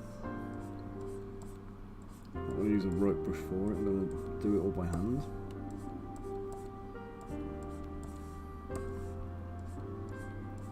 So I'm sculpting up at like a 45-degree angle, give or take.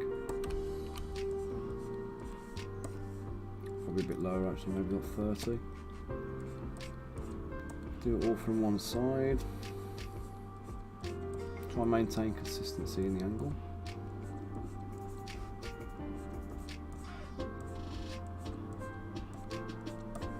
Just doing a couple of little strokes just from side profile, you can see what we're doing here.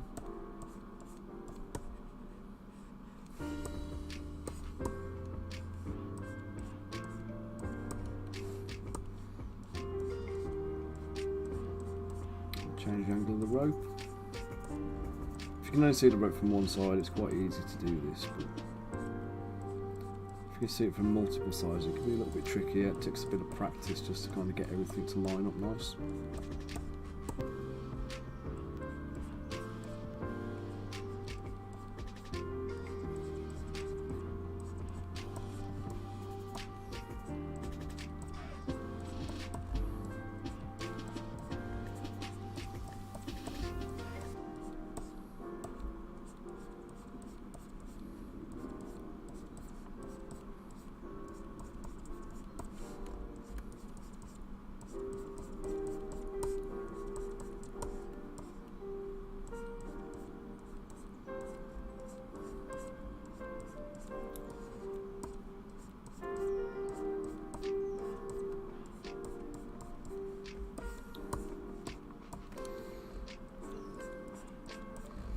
Very satisfying when it does pair up though.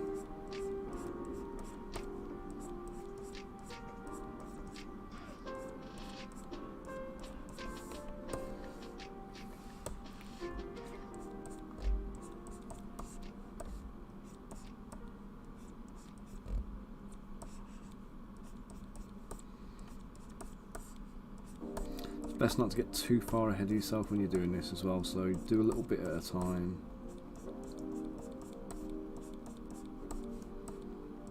What you don't want to do is run your way up one side and then realise that you've got it wrong. Also, keep your person in the scene so you can check the rope for scale. It's a bit of a heavy duty rope, but I'll live with it.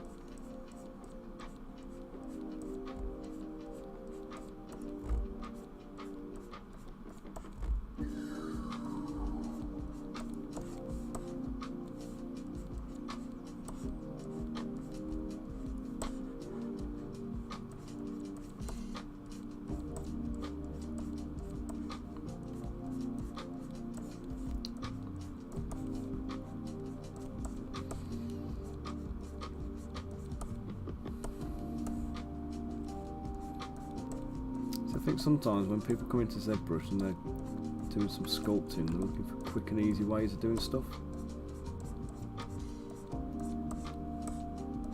People spend a long time looking for the right rope brush or the right fur brush or the right hair brush or something, you know, those kind of things. Sculpt it. It's just, if you know what you want it to look like, just sculpt the thing.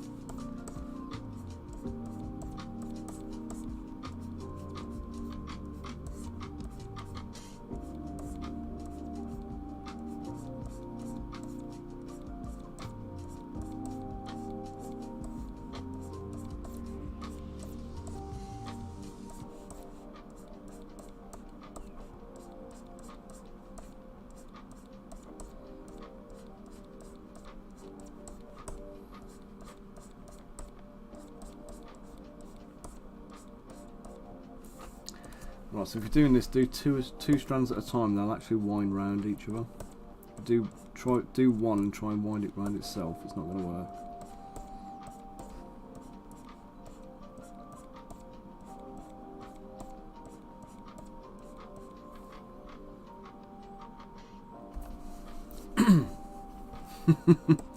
Well, no, mate, but it's worth it. You're not wrong, though. You've only got to look at what happens when you put your kids on terrestrial television. That's just hilarious, that is.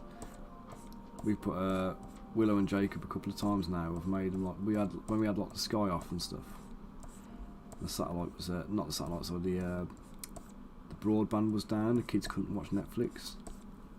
They ended up having to watch like normal terrestrial TV, and it's like, Dad, there's an advert on the telly. Dad, get it off. It's like they can't skip the ads. Ad will skip it. Like, you can't. You just got to suffer it and endure it and watch it, mate. That's just, you know, what we grew up with. They're spoilt now. You just click skip and get straight to the action.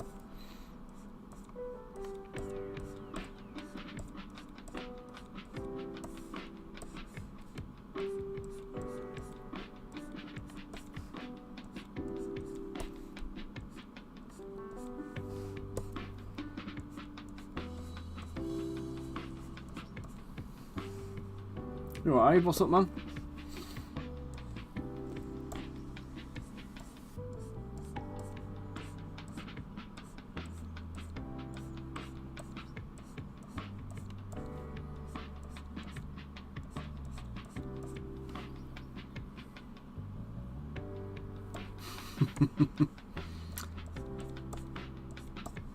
Work got in the way of relaxing. How dare they?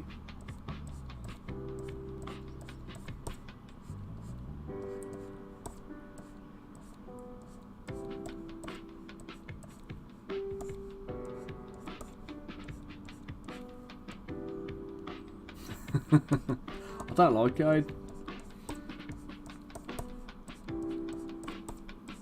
I'm a sculptor, so I sculpt stuff. Do you know what I mean? That's kind of my instinct, is to do this.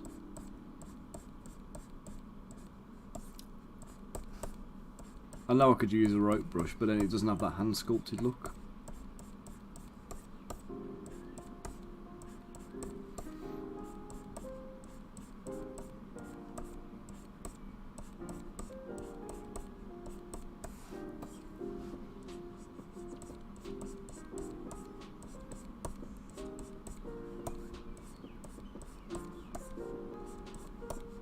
Takes a little bit longer, but it looks exactly how I want it to, do you know what I mean? That's the difference. Like, if I've got everything else that's been sculpted by hand and I throw in like some, you know, off the shelf rope brushes and stuff, it's going to be noticeable.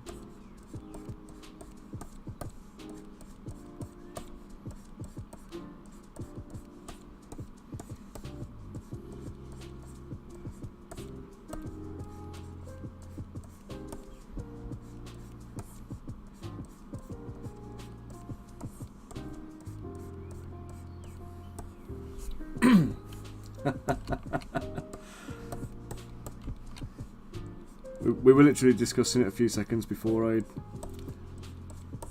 about how you know, a lot of people spend a long time going online looking for the perfect rope brush because they want instant gratification and they don't want to have to wait for anything to be done.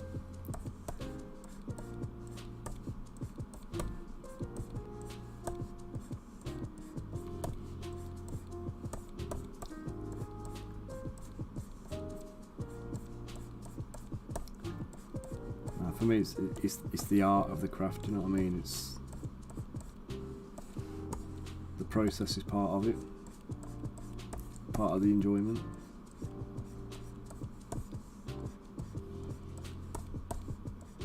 Things like this take me a little bit longer, but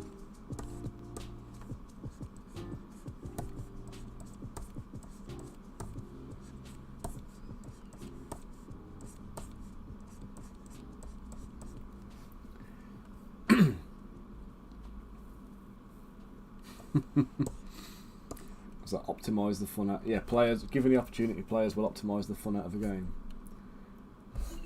Protect the players from themselves.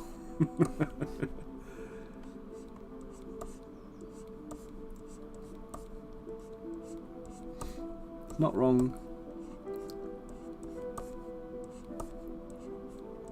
Interestingly, actually, so Jacob's been playing some games on my laptop using my Steam account, playing on the Xbox Game Pass and stuff. And most of the time he plays on the Switch. And I don't get a lot of gaming time. So when I do game, I'm kind of like not averse to using like a cheat code or something like that to help me get through a story of a game. Because it's like, you know, if I'm going to keep dying and have to repeat bits and I want to experience the game, that takes the fun out of it a little bit for me because I've got such limited gaming time. And it's like, well, that was a waste of 2 hours because all I did was die and repeat this bit over and over again. So yeah, for me, I'm not averse to using a cheat. Anyway, Jacob comes along, he's playing on my PC. So he's 8 years old, he's completed all the Zelda games on his own. He's played through Trials of Mana 10 times now, I think, using all the different character combinations and stuff. The last playthrough on Trials of Mana, he had New Game Plus mode for completing the game. The last game, he refused to use New Game Plus because it gave him all his items and stuff and it took the fun out of the game for him. I basically introduced him to the world of cheat codes. There's a cheat platform on PC called WeMod. And most games they've got, like, you know, a selection of different codes for them, and there's usually a God mode cheat and a few other bits and bobs. You can't use them on like the online ones, but you know. Oh, he'd love modding aid. He absolutely would love that. So yeah, so like I've introduced him to all these cheats. He doesn't want any of them on. He refuses to play the game with the cheats on. He says it takes the fun out of it for him. There's no challenge for him in the game, and I'm like, you're a hardcore little bastard, man. It's like when I said before, you know, the kid went to. I was cooking dinner, and in the time I was cooking dinner, he'd gone and killed two of the bosses in Zelda. Like found one of them, killed it, and then moved on to the next one whilst I was cooking. You know, the time it took me to plate up, and it wasn't anything, you know, significant. It was like fish fingers and chips or something like that. Yeah, he just kicks ass in these games. It's ridiculous.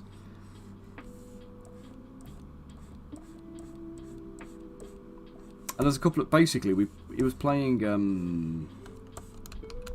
I got him on Assassin's Creed Odyssey. He was learning about ancient Greece at school, so I said, like, you know, have a little experience of ancient Greece, because they've got a curated mode in Assassin's Creed Odyssey now. They used to only have it in Assassin's Creed Origins for the ancient Egypt stuff, and then they introduced that during lockdown. And then when we played Assassin's Creed Odyssey, I've noticed it was in there as well. So he's had a little play of that, running around the game, learning some facts about ancient Greece and, you know, all that kind of stuff. So it's, you know, it's good little educational tool, actually. And he wanted to play the game properly, so I was like, oh, go on then, have a little go. Yeah, my kid's a killer. He's absolutely lethal in games. I reckon he's going to be one of these like pro gamers or something like that.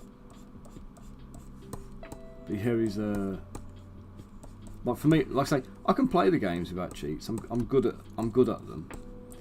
But as I've got older, we've got the kids and commitment and all that kind of stuff going on. It's like I just don't have the time for it anymore. It's simply just the time. But yeah, he refuses to play the game with cheats because he said it takes the fun out of it. I'm like, fair enough, mate. You know, 8 years old, he's sussed it.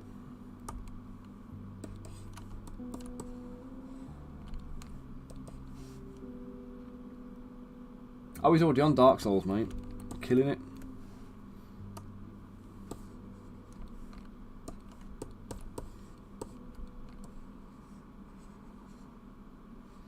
I don't know if this whole thing's a bit too big, you know. I might have to shrink everything down a touch. Looks like a pretty big well, this does.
I can't remember which one it is I've got now. I think it's Dark Souls 3. I got it in a Humble Bundle a while back.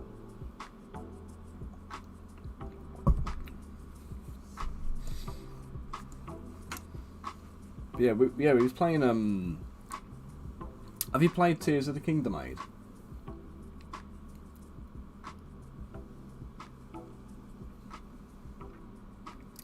Tears of the Kingdom and Breath of the Wild are they're just two amazing games. But like, he was playing Tears of the Kingdom, and like the whole thing with like the boss battles in the Zelda games has always been, it's like there's patterns to them, and there's like, he won't use any guides either. So like he won't look anything up online. He wants to just play the game and experience it like for himself.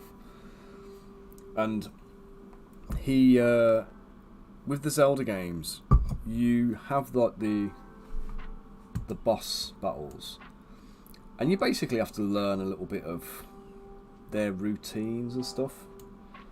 So the idea is like, you go into a fight, let me just get this snipped. You go into a fight with the boss, he'll whoop your ass 3 or 4 times, and each time you learn a little bit more about his timings and his attacks and all that kind of stuff. Like most other games. Yeah, exactly. It's just, you know, you get your ass kicked, learn a little bit, and then come back and sort them out. Yeah. So he goes into this this boss fight, and it was like a big flying one. There's 2 of them he did this to. There was a big flying one, and there was another one which was like, I want to say it was a big spider made of rocks or something like that. Big rock spider.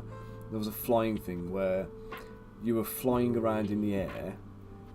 He'd go through a portal, come out and come hurling at you. And then he'd shoot spikes off his back.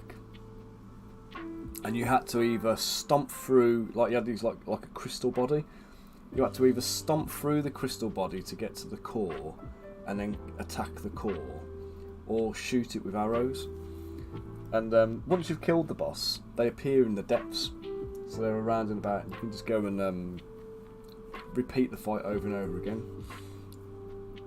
And he goes out there, and he'll go like farming the bosses for their for their drops.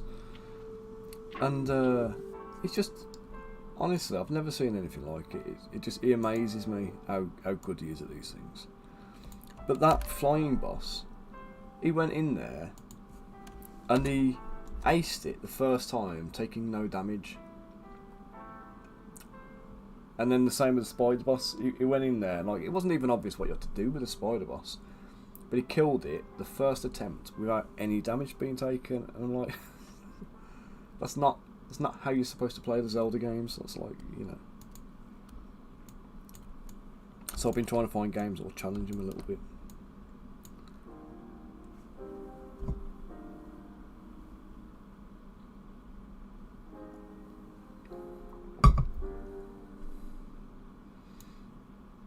So it's not even like he's looked it up online and watched a walkthrough and just went in there knowing what to do. Like, he had no clue.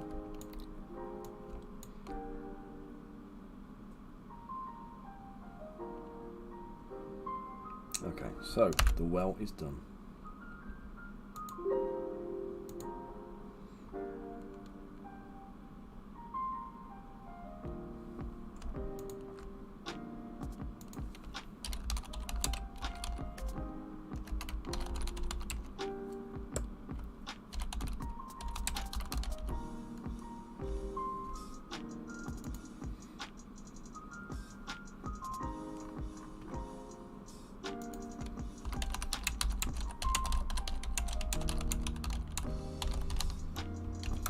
Right, while I'm waiting for feedback on the well, let's make some trees. We're going to make some palm trees.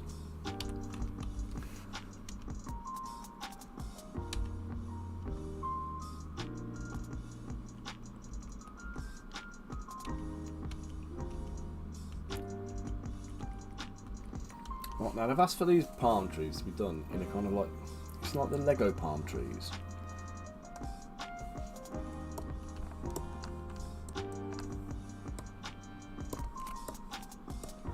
Like that. So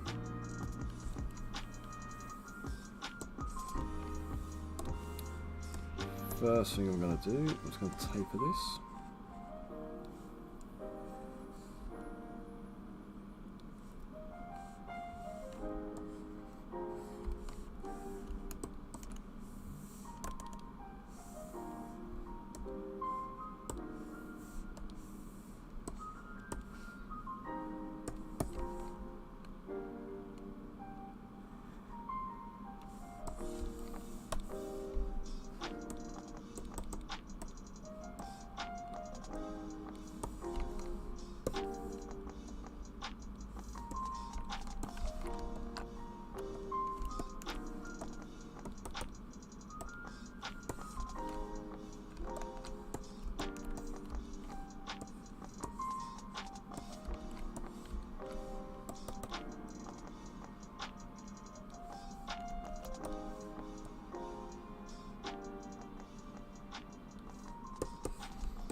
Right, now I'm looking for a palm tree that's like in segments. I don't know if these things exist.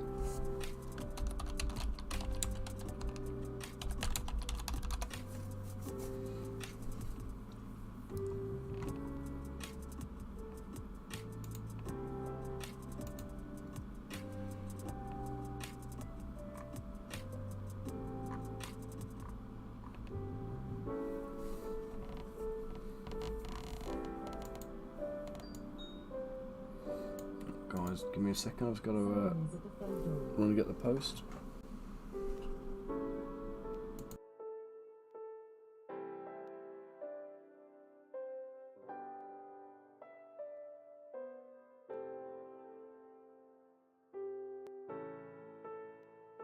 Oh guys, I'm going to go and grab a parcel. Be right back in a second, okay?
Right guys, I'm back. Sorry about that, I got accosted by the old bird next door. So thank me for building a fence.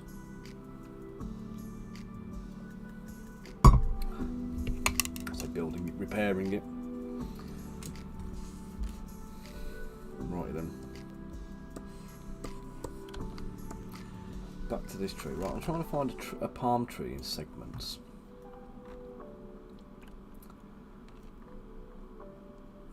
I don't know if I'm going to get one. I don't know if I'm better off just sculpting a selection of different.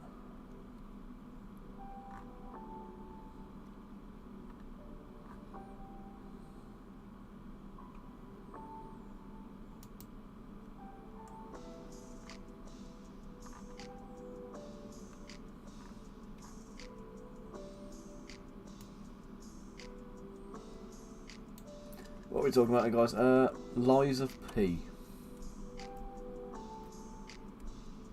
Never even heard of that one.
Okay, I don't know if that's going to work. This kind of, they've asked for a modular palm tree design that's similar to the Lego, but actually it doesn't actually resemble any real life trees.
so where is...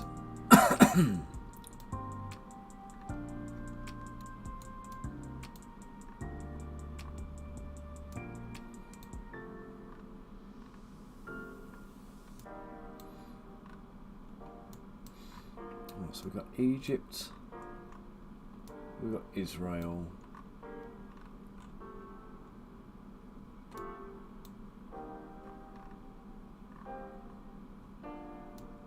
Jerusalem,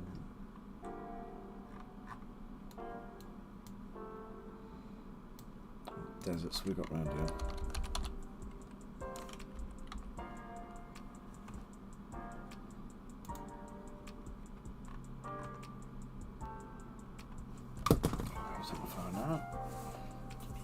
The wife.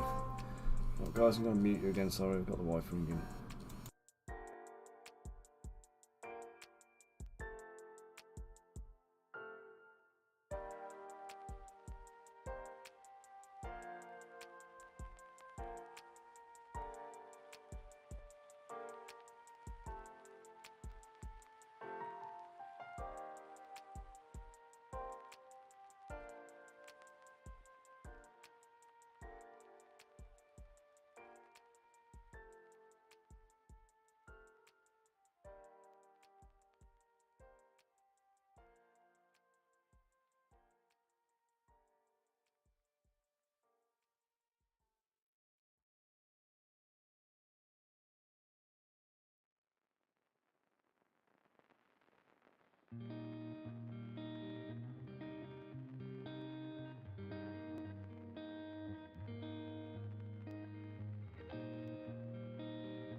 don't know, tell her you're on stream and she still carries on chatting. Right. So I'm not going to do the segmented one because I don't think it's going to work properly. What I'm going to do is I'm going to make one base trunk. So I've got some reference images of palm trees, so let me bring them down and show you what we've got. So we've got some of these ones. These ones have got like the fronds and kind of like, they've got some foliage kind of growing up at the bottom. Then we've got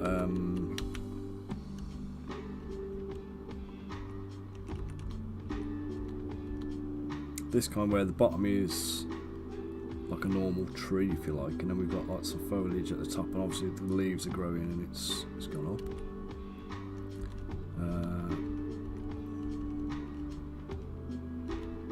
That's obviously an example of the kind of thing they were after.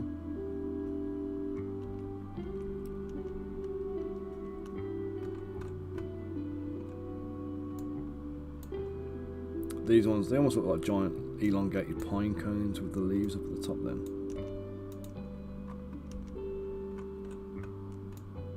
Same with these, they've got that pine cone look about them.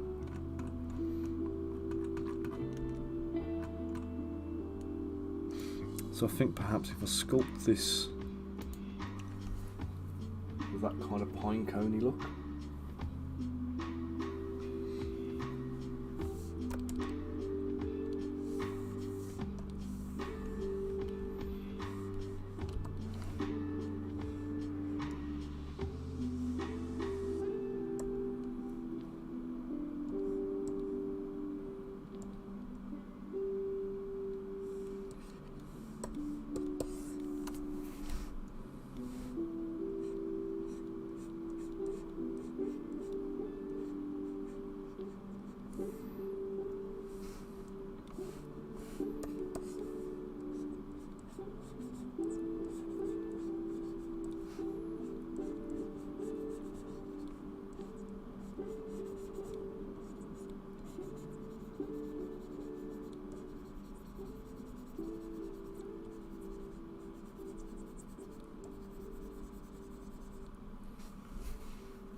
Right, so the pine coney look I'm talking about, actually it's not pine cones at all, it's like broken fronds from the top of the tree. Okay.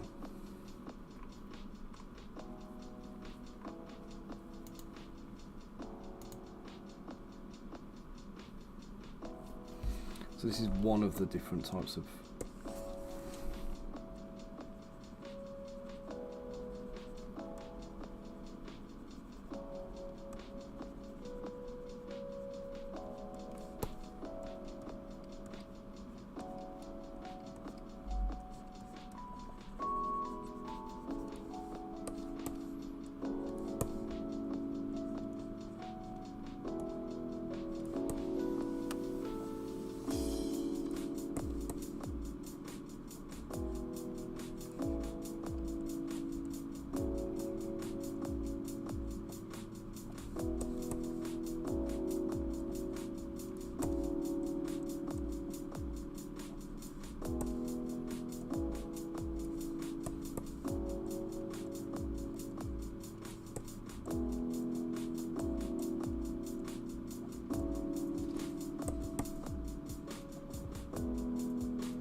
Oops.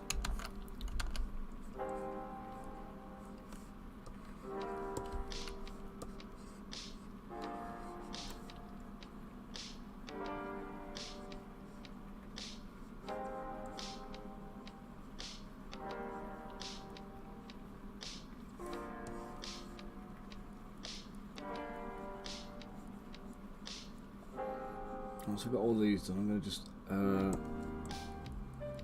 shave the top of each of these little things flat. So instead of being rounded,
Okay, so when we get to the top of the tree, I think I've overdone it a bit here. Oh, I have. Bollocks.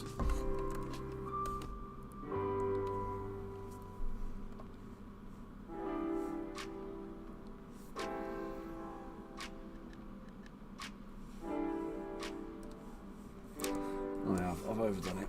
Alright, start again.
Actually, do you know what?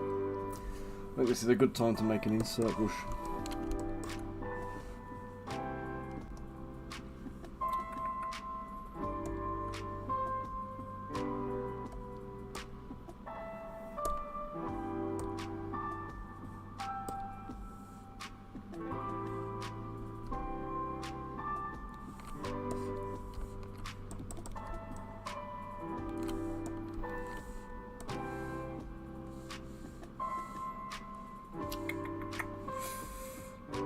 Taper.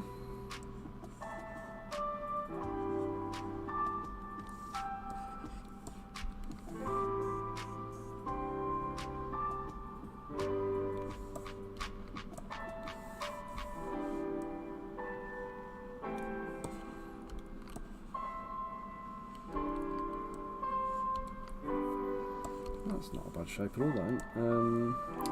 Let's just get the gizmo on it now.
Well, let's try this as an insert brush.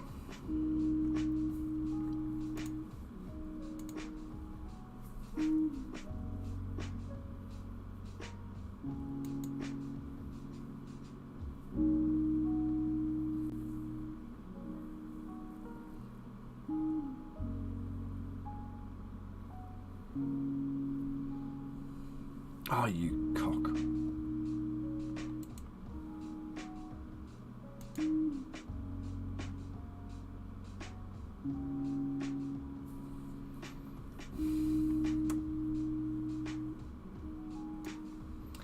You really can't handle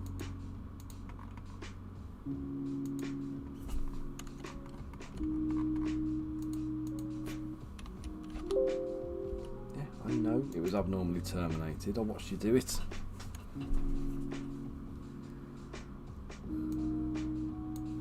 I tried to save a bloody multi-mesh tool.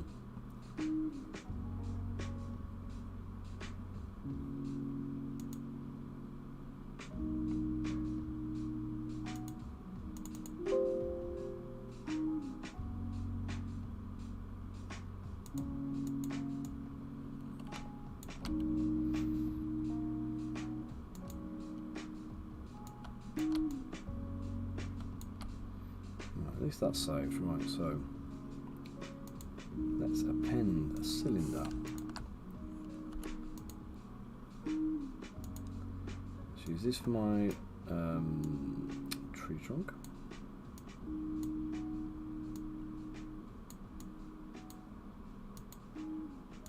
Put a taper in the top.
I'm going to attempt this again. I'm going to try and make my multi-mesh insert mesh tool thing.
Okay, so new insert mesh, that's done.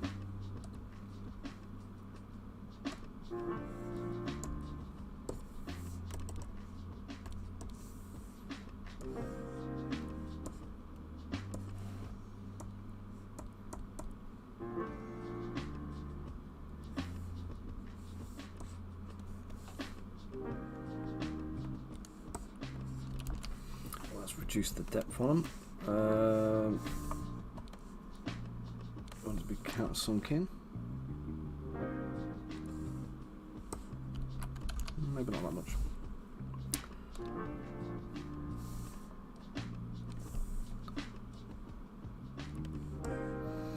That's not bad. Might be a little bit too vertical still. Definitely needs a little bit more depth though.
say, you've been trying to figure out for 2 days why your validator's throwing you an error message. Have you figured it out now then? Is that right?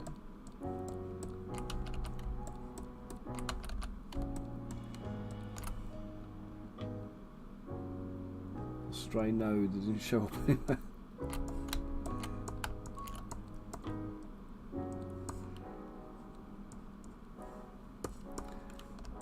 So I don't know if you saw it earlier on, but I sent the files over to George for the test print of the house, the ruined building.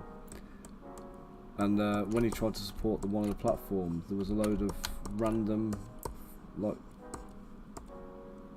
disembodied floating polygon faces just wafting around. All his supports were like reaching up to him. Hey Raygraph, how you doing? Thanks for joining today. I do try and keep it nice and chill. It's a bit of lo-fi to send you to sleep. Sorry, keep you chilled. Sends me to sleep sometimes. Especially when I've got the rads on in the office and it's toasty warm in here.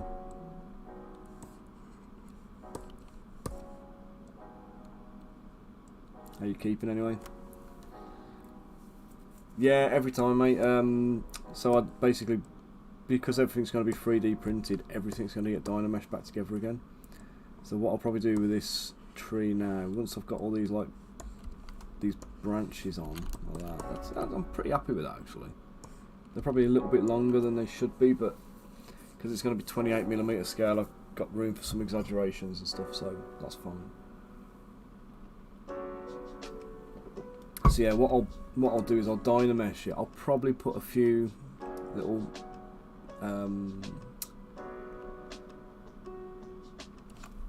trying to get closer in on the image on my source image. To be honest, it's just not happening.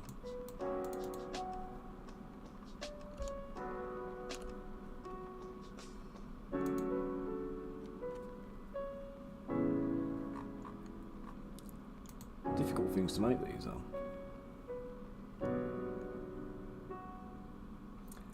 Maybe add some like hairy bits into the tree.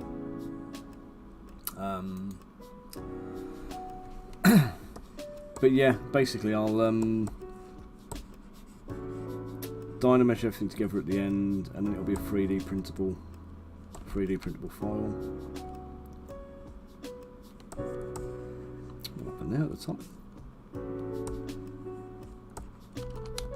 It's a weird little anomaly.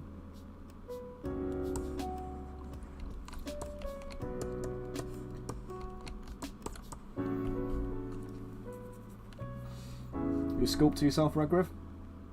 Raydrav? Ragurav? It's always fun trying to figure out people's usernames. Let's call you Ray. Nice. We've got a Discord server if you want to hop onto there. There's a bunch of us on there who do sculpting, so kind of like bouncing tips and ideas off each other, resources and things. If Bunker must not be listening, because there'd be a Discord prompt in the chat by now. Oh, there he is. There's me accusing Bunker of not listening. Cheers, mate. There's your ink rage. So if you want to join in there, you feel free to jump in the different areas, post up anything you're working on, share some tips, ask for help, whatever you're up to. Or even just share what you're looking at, share what you're working on. I'll put it up on screen and we'll have a little look. Right, so next thing I need to do, I'm going to turn this bad boy on. I'm going to add a little base to it.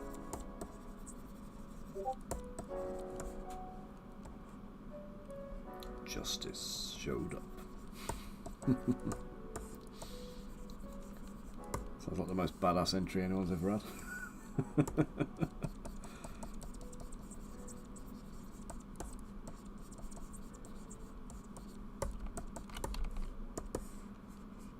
Let's just do that, and then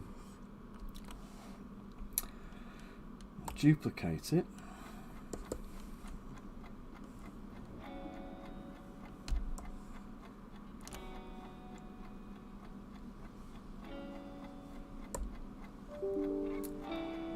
Dynamish.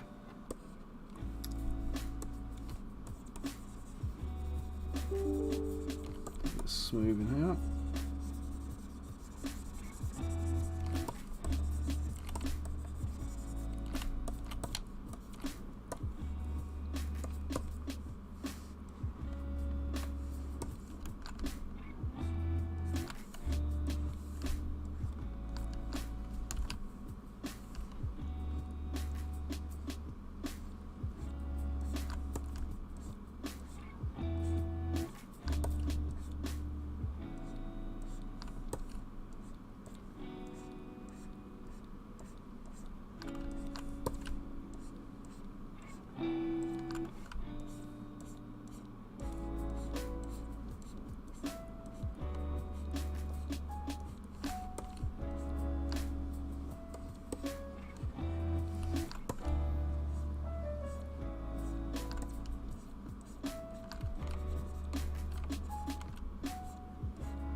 Right, I've hit that million poly threshold almost, I think, where it's going to start getting weird on me.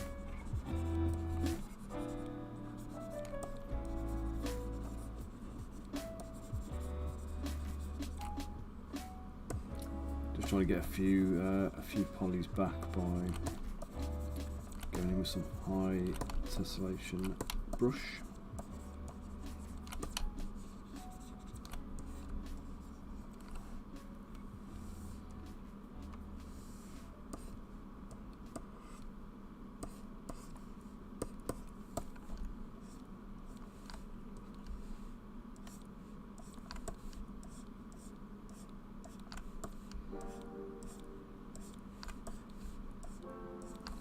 It'd be a nice feature that I've just thought about that annoys me sometimes, like when I'm sculpting and I change my brush settings. It'd be nice to have a little feature there, say like, you know, save favourites or something like that, or even like brush history to see what settings I've had applied to it.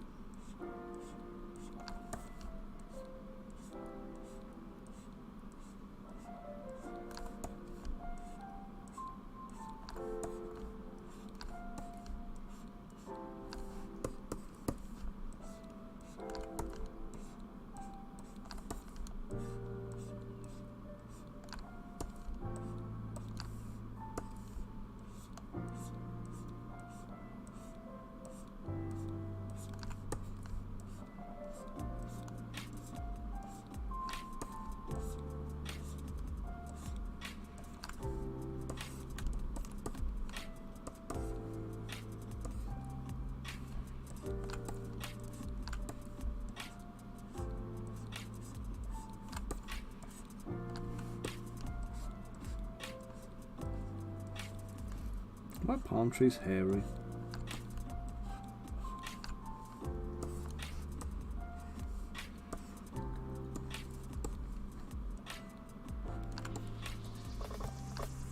So I've now got it in my head that every one of these little stumpy things is a tree cock, and I'm sculpting tree pubes.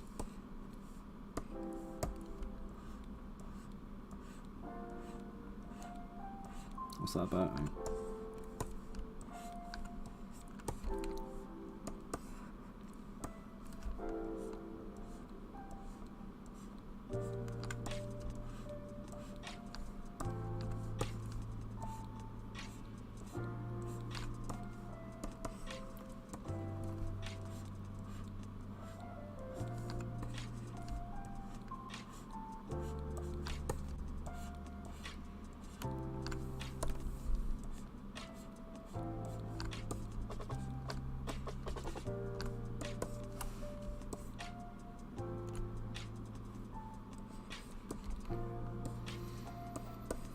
we go, tree pubes done.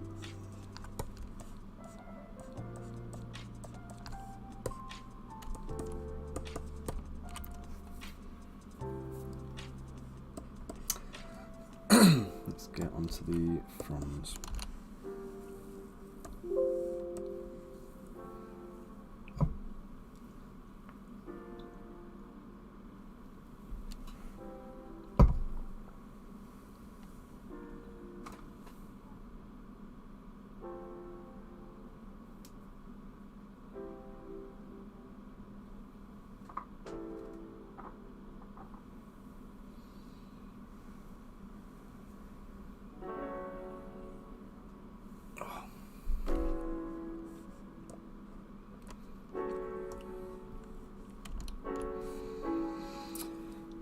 Best way to make fronds.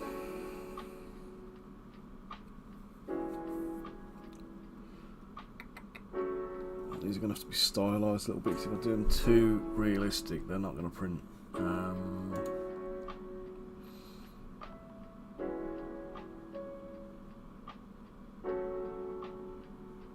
have I closed on my reference images?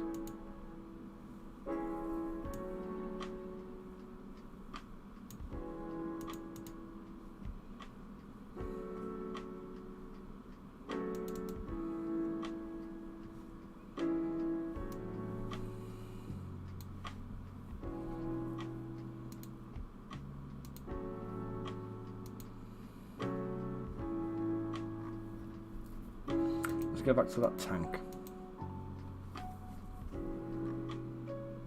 Okay, easy. Let's deal with it like that.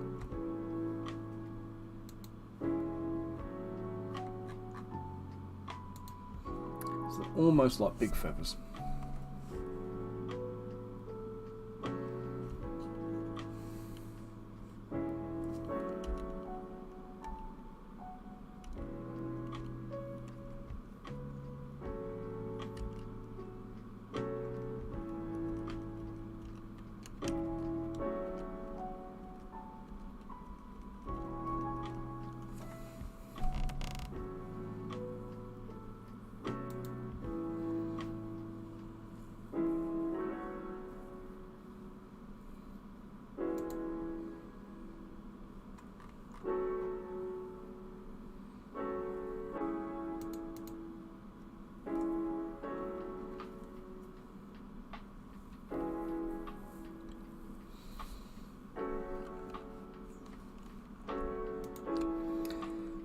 These have got a big base on them, so let me just make sure that is in place.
To radial symmetry, make sure local symmetry is on, go for a Y, bump the radial up.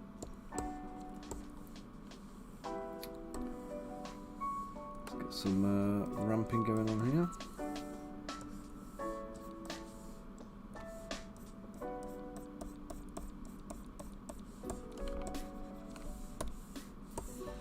Oops, let's undo that. Let's make sure back face mask's on as well.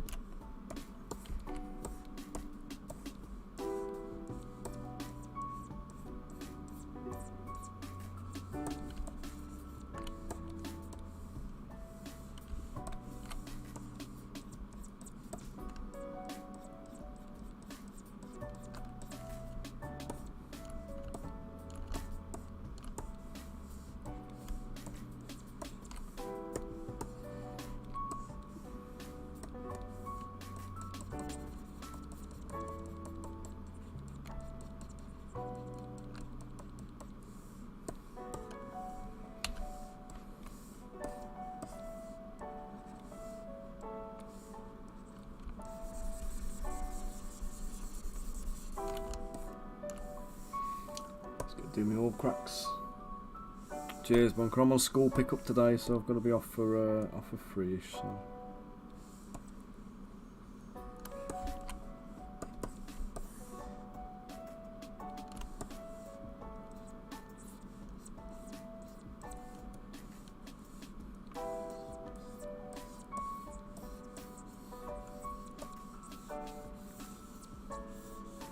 Let's give it our ground texture. Very crude, of course, but the idea is if you don't want to paint it and texture it and sand it and all that kind of, well, paint it you'll have to do, but if you didn't want to texture it and sand it and all that kind of stuff, then it's already got a little bit of something there for you. If you do want to texture it and sand it so it fits in with all your other stuff, the texturing that's on here is not too obtrusive.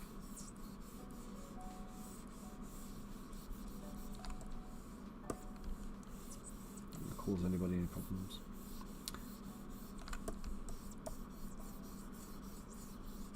Get a little bit of this done. Start making some palm fronds, and I'm going to clock off early to go and get the kids.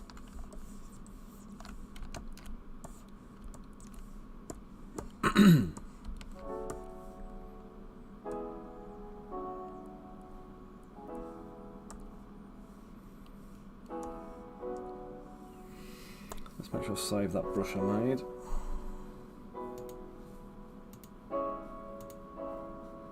Sort of. So what I'll do is I'll save this and I'll put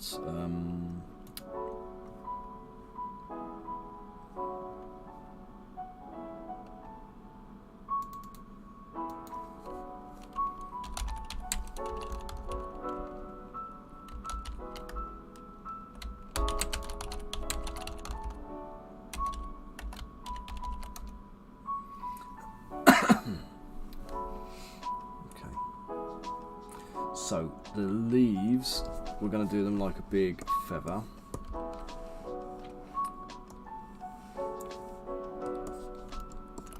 Now I'm going to have to modulise the tree, so I think what I'm probably going to do is I'll stop it there, we'll leave that at the top, and I'll do some kind of like plug-in that goes in the top that has the various fronds in it, because I don't know if he's going to want to print the fronds individually or as a cluster. I suspect individually might give you a bit more manoeuvrability, but then it's about how to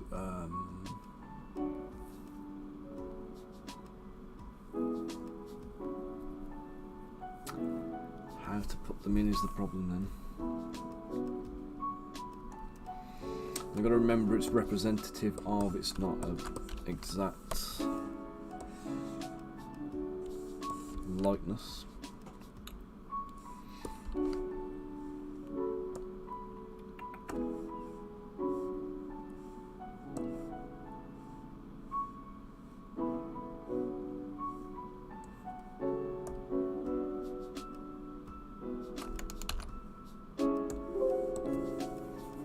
Let's try a bit.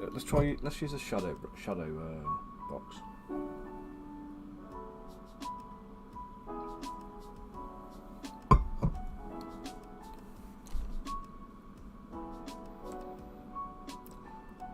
I don't use shadow boxes very often, I don't think so. If anybody's got any questions about it, might be something new, I can't remember. Okay, so basically what shadow box does is it reduces whatever you're working on into a cube.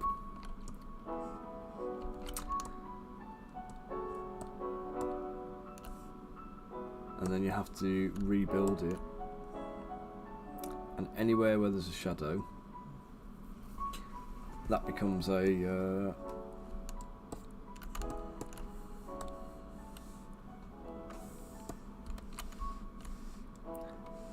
anywhere where you have a shadow becomes a solid bit of mesh.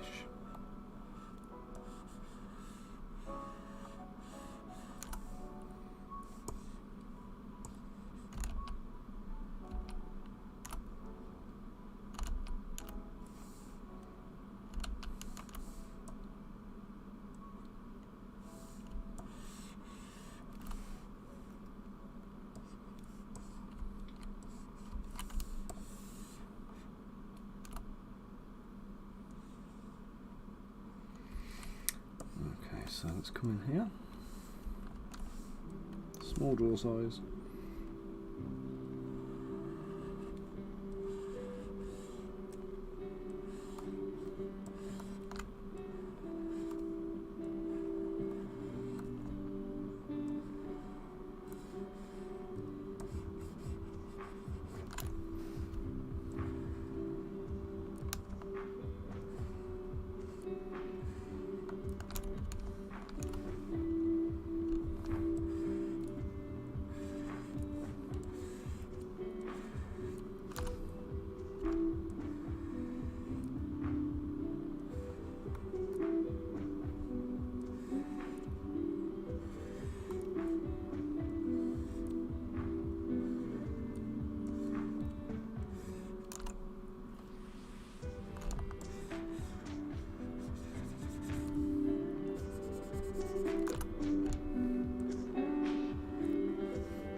I've done it on the resolution on this thing, 'cause it's killing me, this is.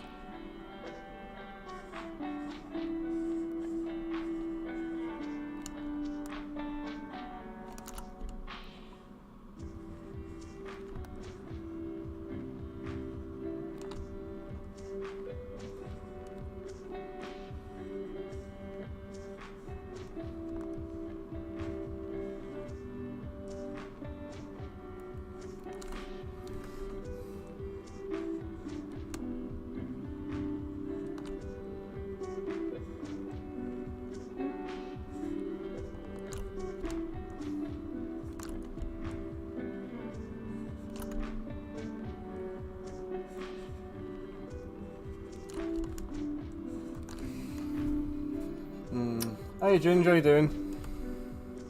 Happy New Year, mate. You're rocking up just as I'm about to be finishing the stream now, unfortunately. Yeah, it's good, thanks, man. Just trying to do some palm tree fronds and failing epically, man.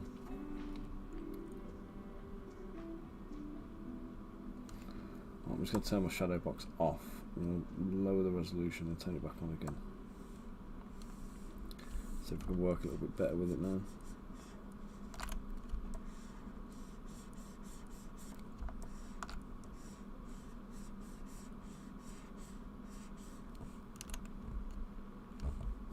Yeah, I've been making a palm tree, mate, so it's either a palm frond or a fishbone.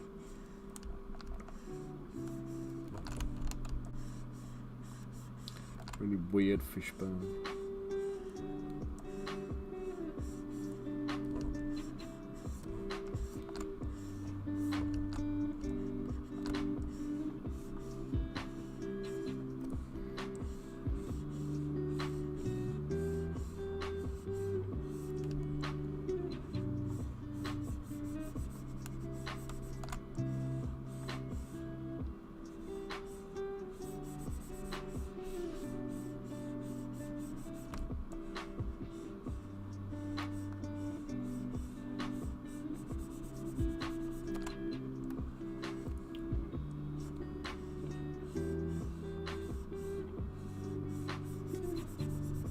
So there we go, don't work with your shadow mesh resolution too high or it'll lag like a mofo. Why do companies say the miniatures are 32mm or 28mm scale? The eye level or head level are both above that. So basically, mate, what happens is you've got people like me who have got a understanding of miniatures, they've got a lifelong kind of passion for it, and you're kind of ingrained in the hobby. And then we've got people who have come into it from an outside industry, like video games or something like that, who in some cases don't actually have the experience of making... Cheers, Bunk. The experience of making the models for gaming. And when you find that, what you tend to find is they sculpt either using realistic proportions, which can mean things end up looking really small, or they end up over detailing it. But the one thing you'll typically notice is you'll have that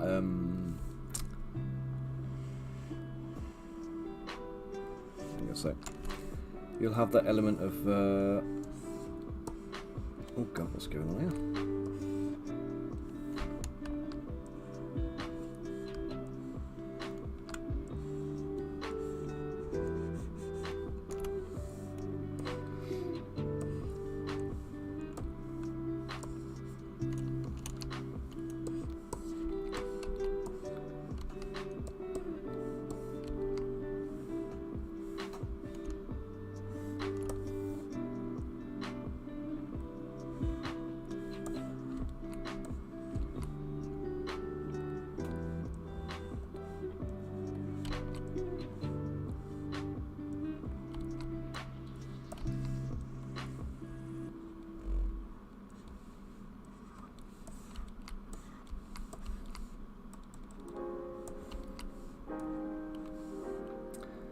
Hang on a second, guys, I'm thinking and I'm working.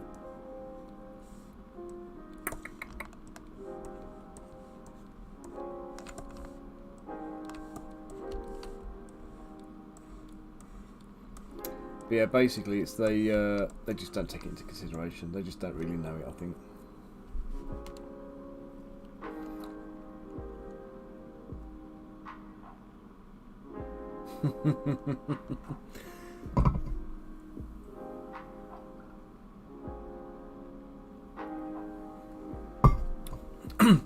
The other thing is as well, if they use different sculptors, there's going to be a difference from one to the next. So they're going to produce models differently, and that is going to show. Do you know what I mean? So.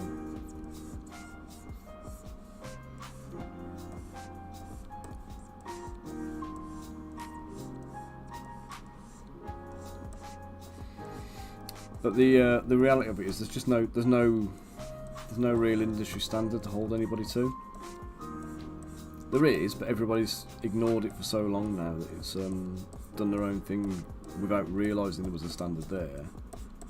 That it's too far gone in a lot of cases to try and bring it back. So nobody's going to want to redo their entire range to make it fit an arbitrary scale. They're just going to say, right, if you want our models, you accept them as they are. This is the scale they're in. Suck it up.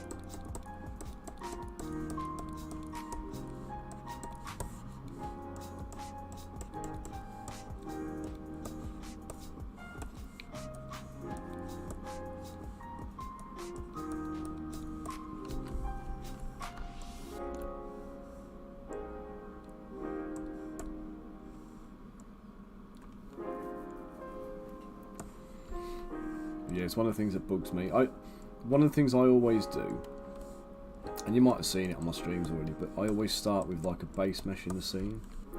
So like the very first thing I'll put in my scene, no matter what I'm making or however big a character's supposed to be, because sometimes I have models who are intentionally larger. Like if you buy the Heroes of the Dale set, you'll find Wolf is far bigger as a human than anybody else. So look and see what you're talking about, Ginger.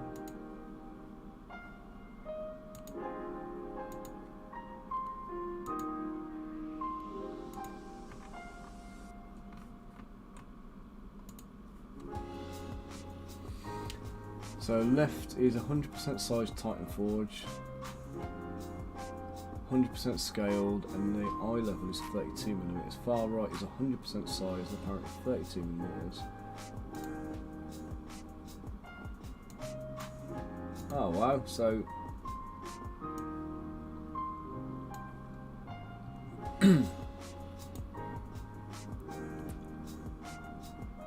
so the guy with the hood is supposed to be 32mm scale, and this guy with the kind of the slick back hair actually is 32mm scale.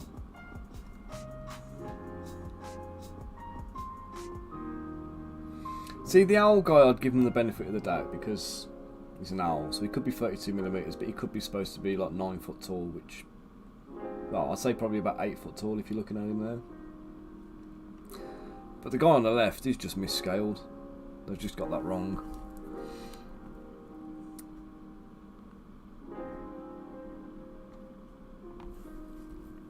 He also appears to have a penis for a thumb. I don't know if you've noticed that.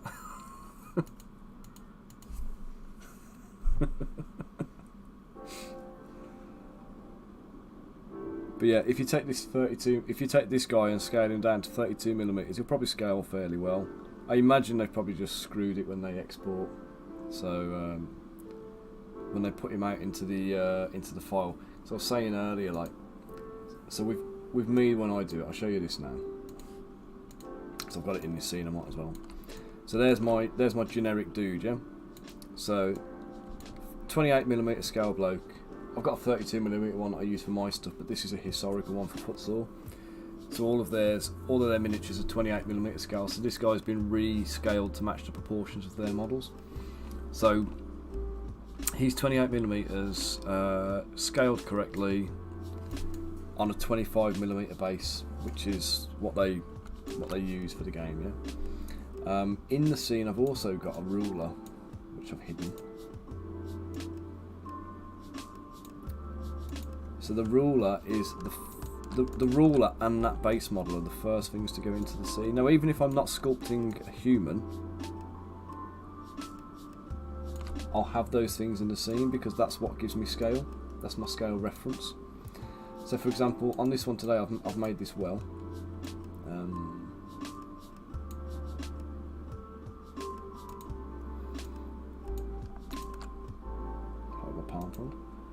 So yes, I've made this well today, but to make sure this well was scaled correctly, I've had the human in the scene. So when I export everything comes out relative to a standard human model. Now, if I'm making like a Goliath, I want him to be 8 foot tall, I'm still going to have this guy in the scene. He's there as my benchmark, my check. If I know the guy's going to be on a 32mm base, I'll put a 32mm size base in the scene with the ruler and this guy, and then everything I do is still relative to this guy, and that way you make sure you've got consistency across the range. But I would almost guarantee that very few other companies out there work like that. I think they just make stuff and throw it out there. They might have a benchmark model that they'll use, but when you've got guys who are sculpting for different companies, I would imagine there's going to be stuff coming from all over the place, and there won't necessarily be that point of tying it up. Oh, what a coffee in there, but it's not. So yeah, man, that's it basically. It's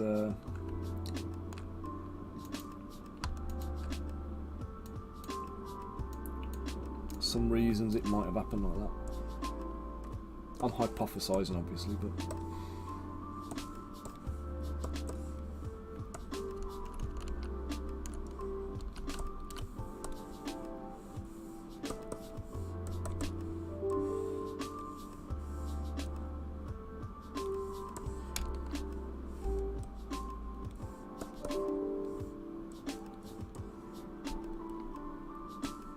ah shit, that shouldn't have happened.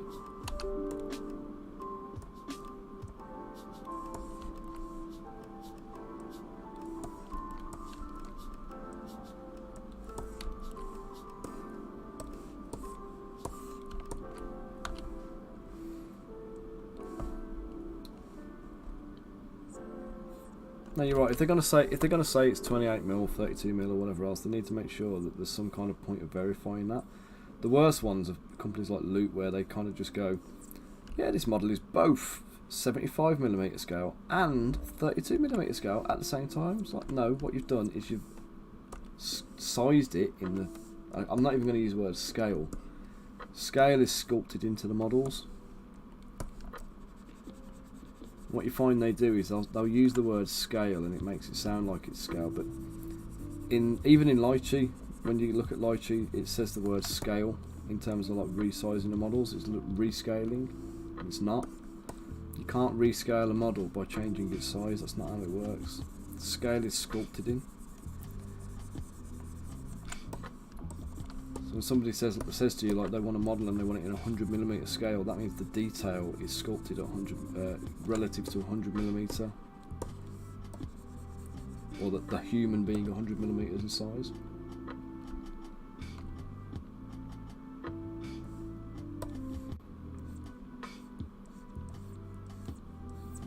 Like, so what they often do is they'll just say, right, here's one model. We've now rescaled this one to 32mm scale. They'll sculpt. The Loot ones are almost certainly sculpted at least 75mm scale when you look at them.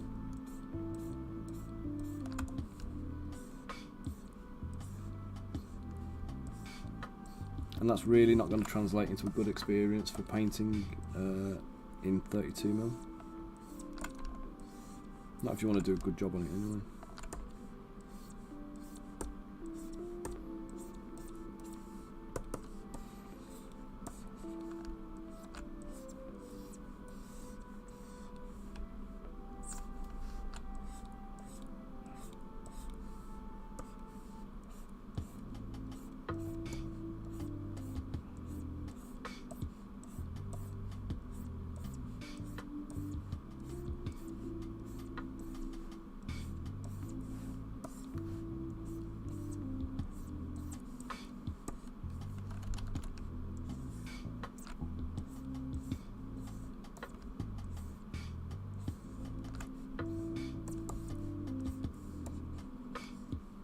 Well, that was supposed to be two fronts.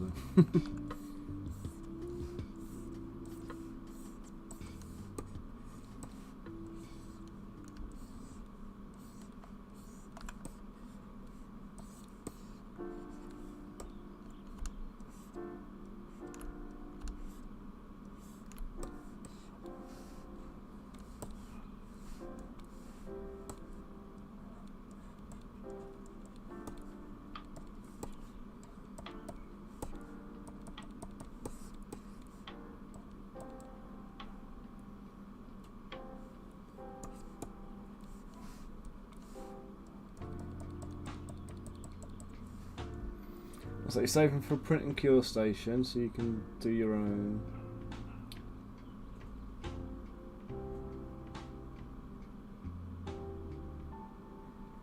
Well, that's an easy one for you, mate. So if you can tolerate the stench, you'll get a decent bit of flex and bend out of Anycubics Standard Plus.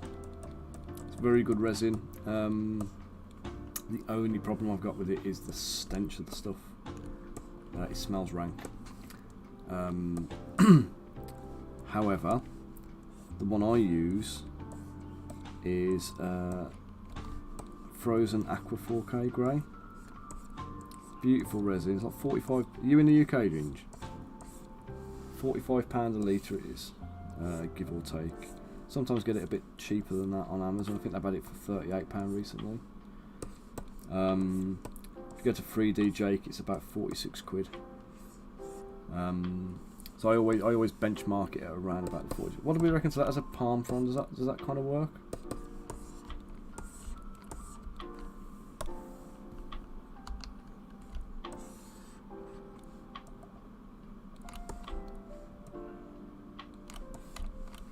Sweet. Right, so let me grab a few bits here for you.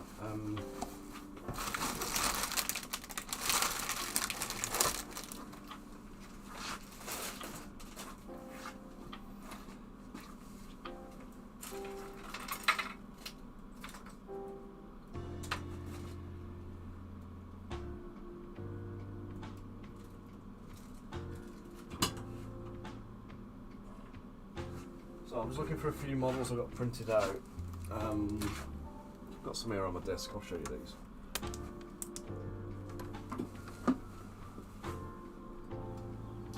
Right, now let's play a game of which camera's going to come on. I think it's this one. I should be able to show you. Alright, let me get my...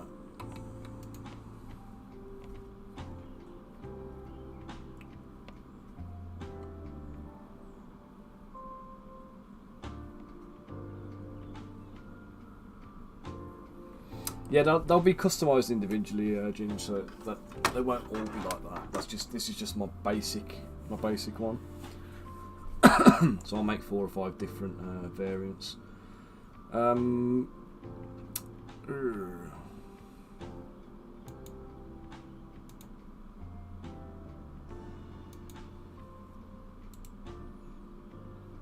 Oops.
Sorry, I muted myself.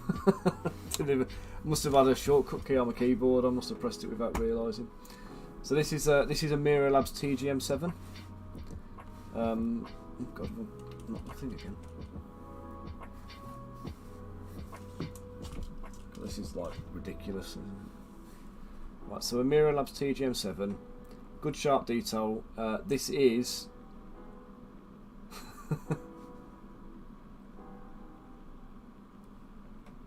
This is. What's going on? Come on. Focus. This is about £70 a litre. It's not cheap to get hold of in the UK, but it's got a real good amount of flex in it. This one is the same. This is another one out of the same set, and I should be able to bend it all the way down. So if you want something that's not going to break, that's the stuff, but you're paying through the nose for it. That is, like I say, top end gaming stuff. But detail wise, it's super sharp, it's super crisp, it's really good stuff. If I show you the other stuff we use, so this is the Frozen Aqua 4K, which is what I use normally.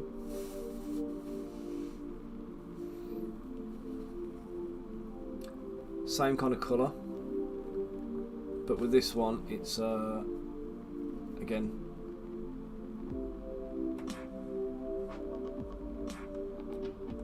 as long as you don't over cure it after a thing. This is,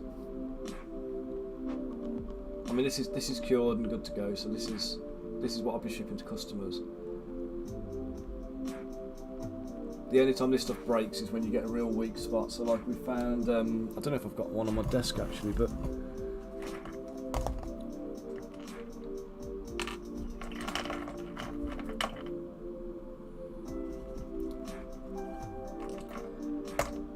yeah. So oh no, this is the new one.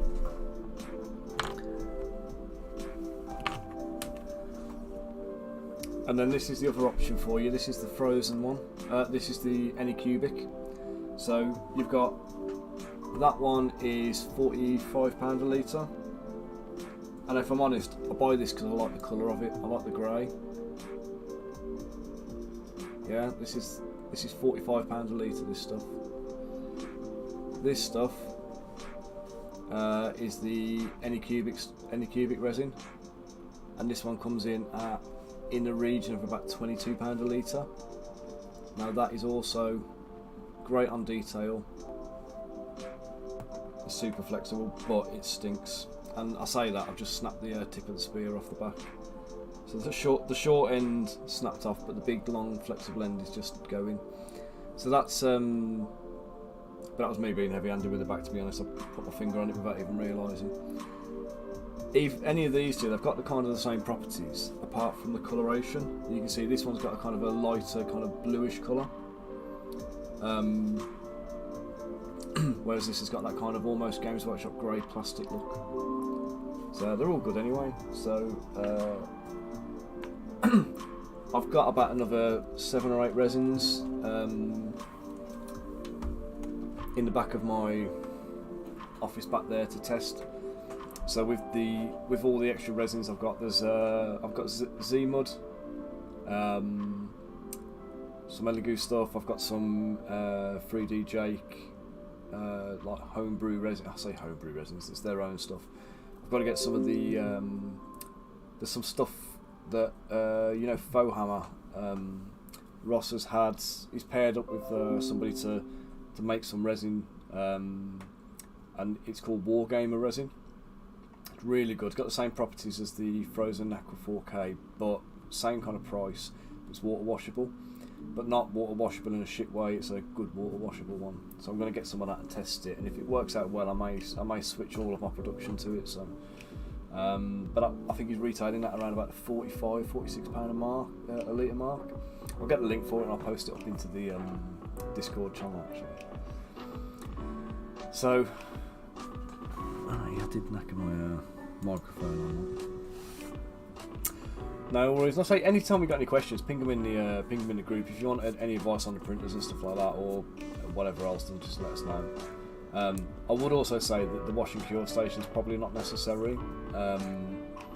Like I use Tupperware containers. I don't even have a wash and cure station.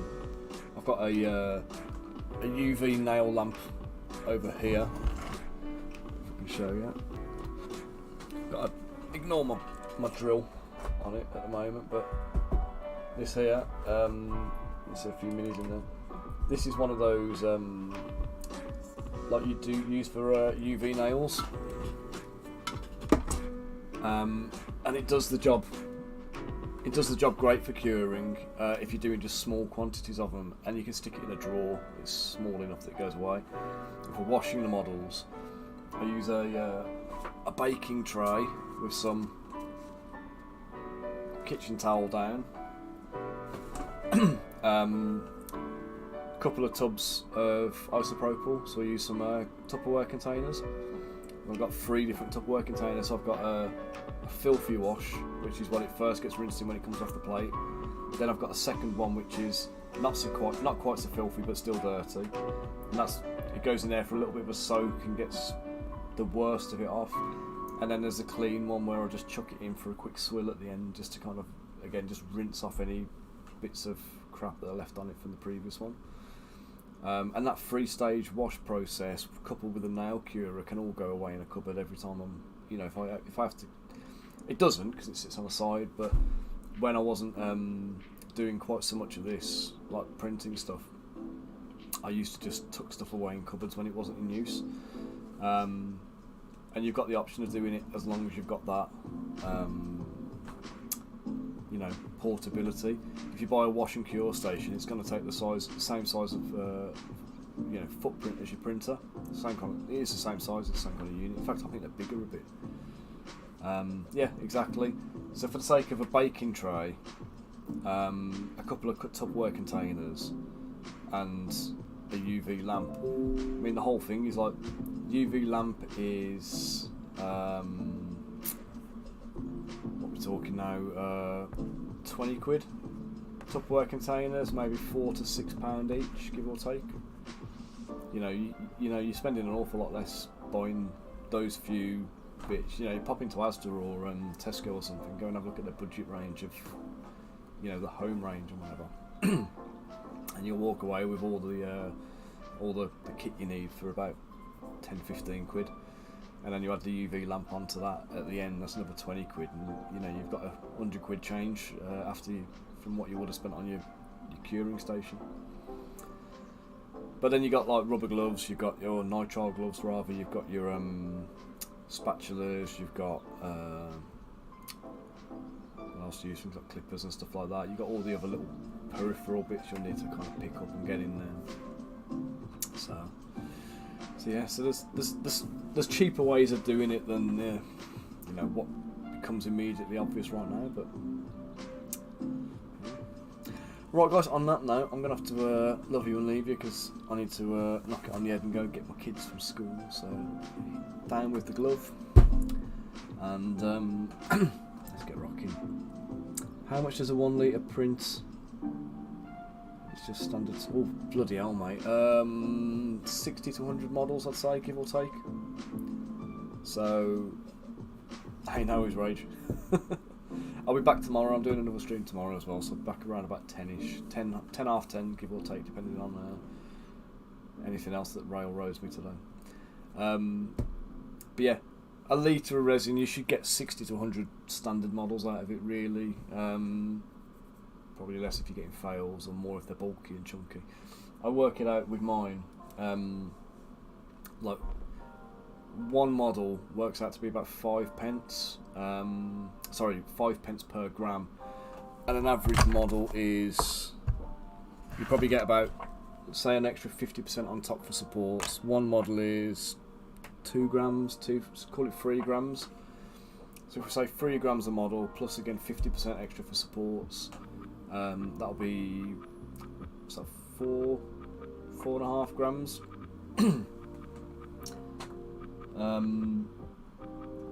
So divide that by 1,000, yeah. So an average of about call it 5 grams conservatively per model with supports and whatever else for resin, and you should be able to kind of roughly figure out how many you think you're going to get. But just weigh them and divide it is the best way. So, alright, guys, I'm going to get off. I'll catch you later, taters, and I'll see you tomorrow. Have a good evening, and happy printing. Later all.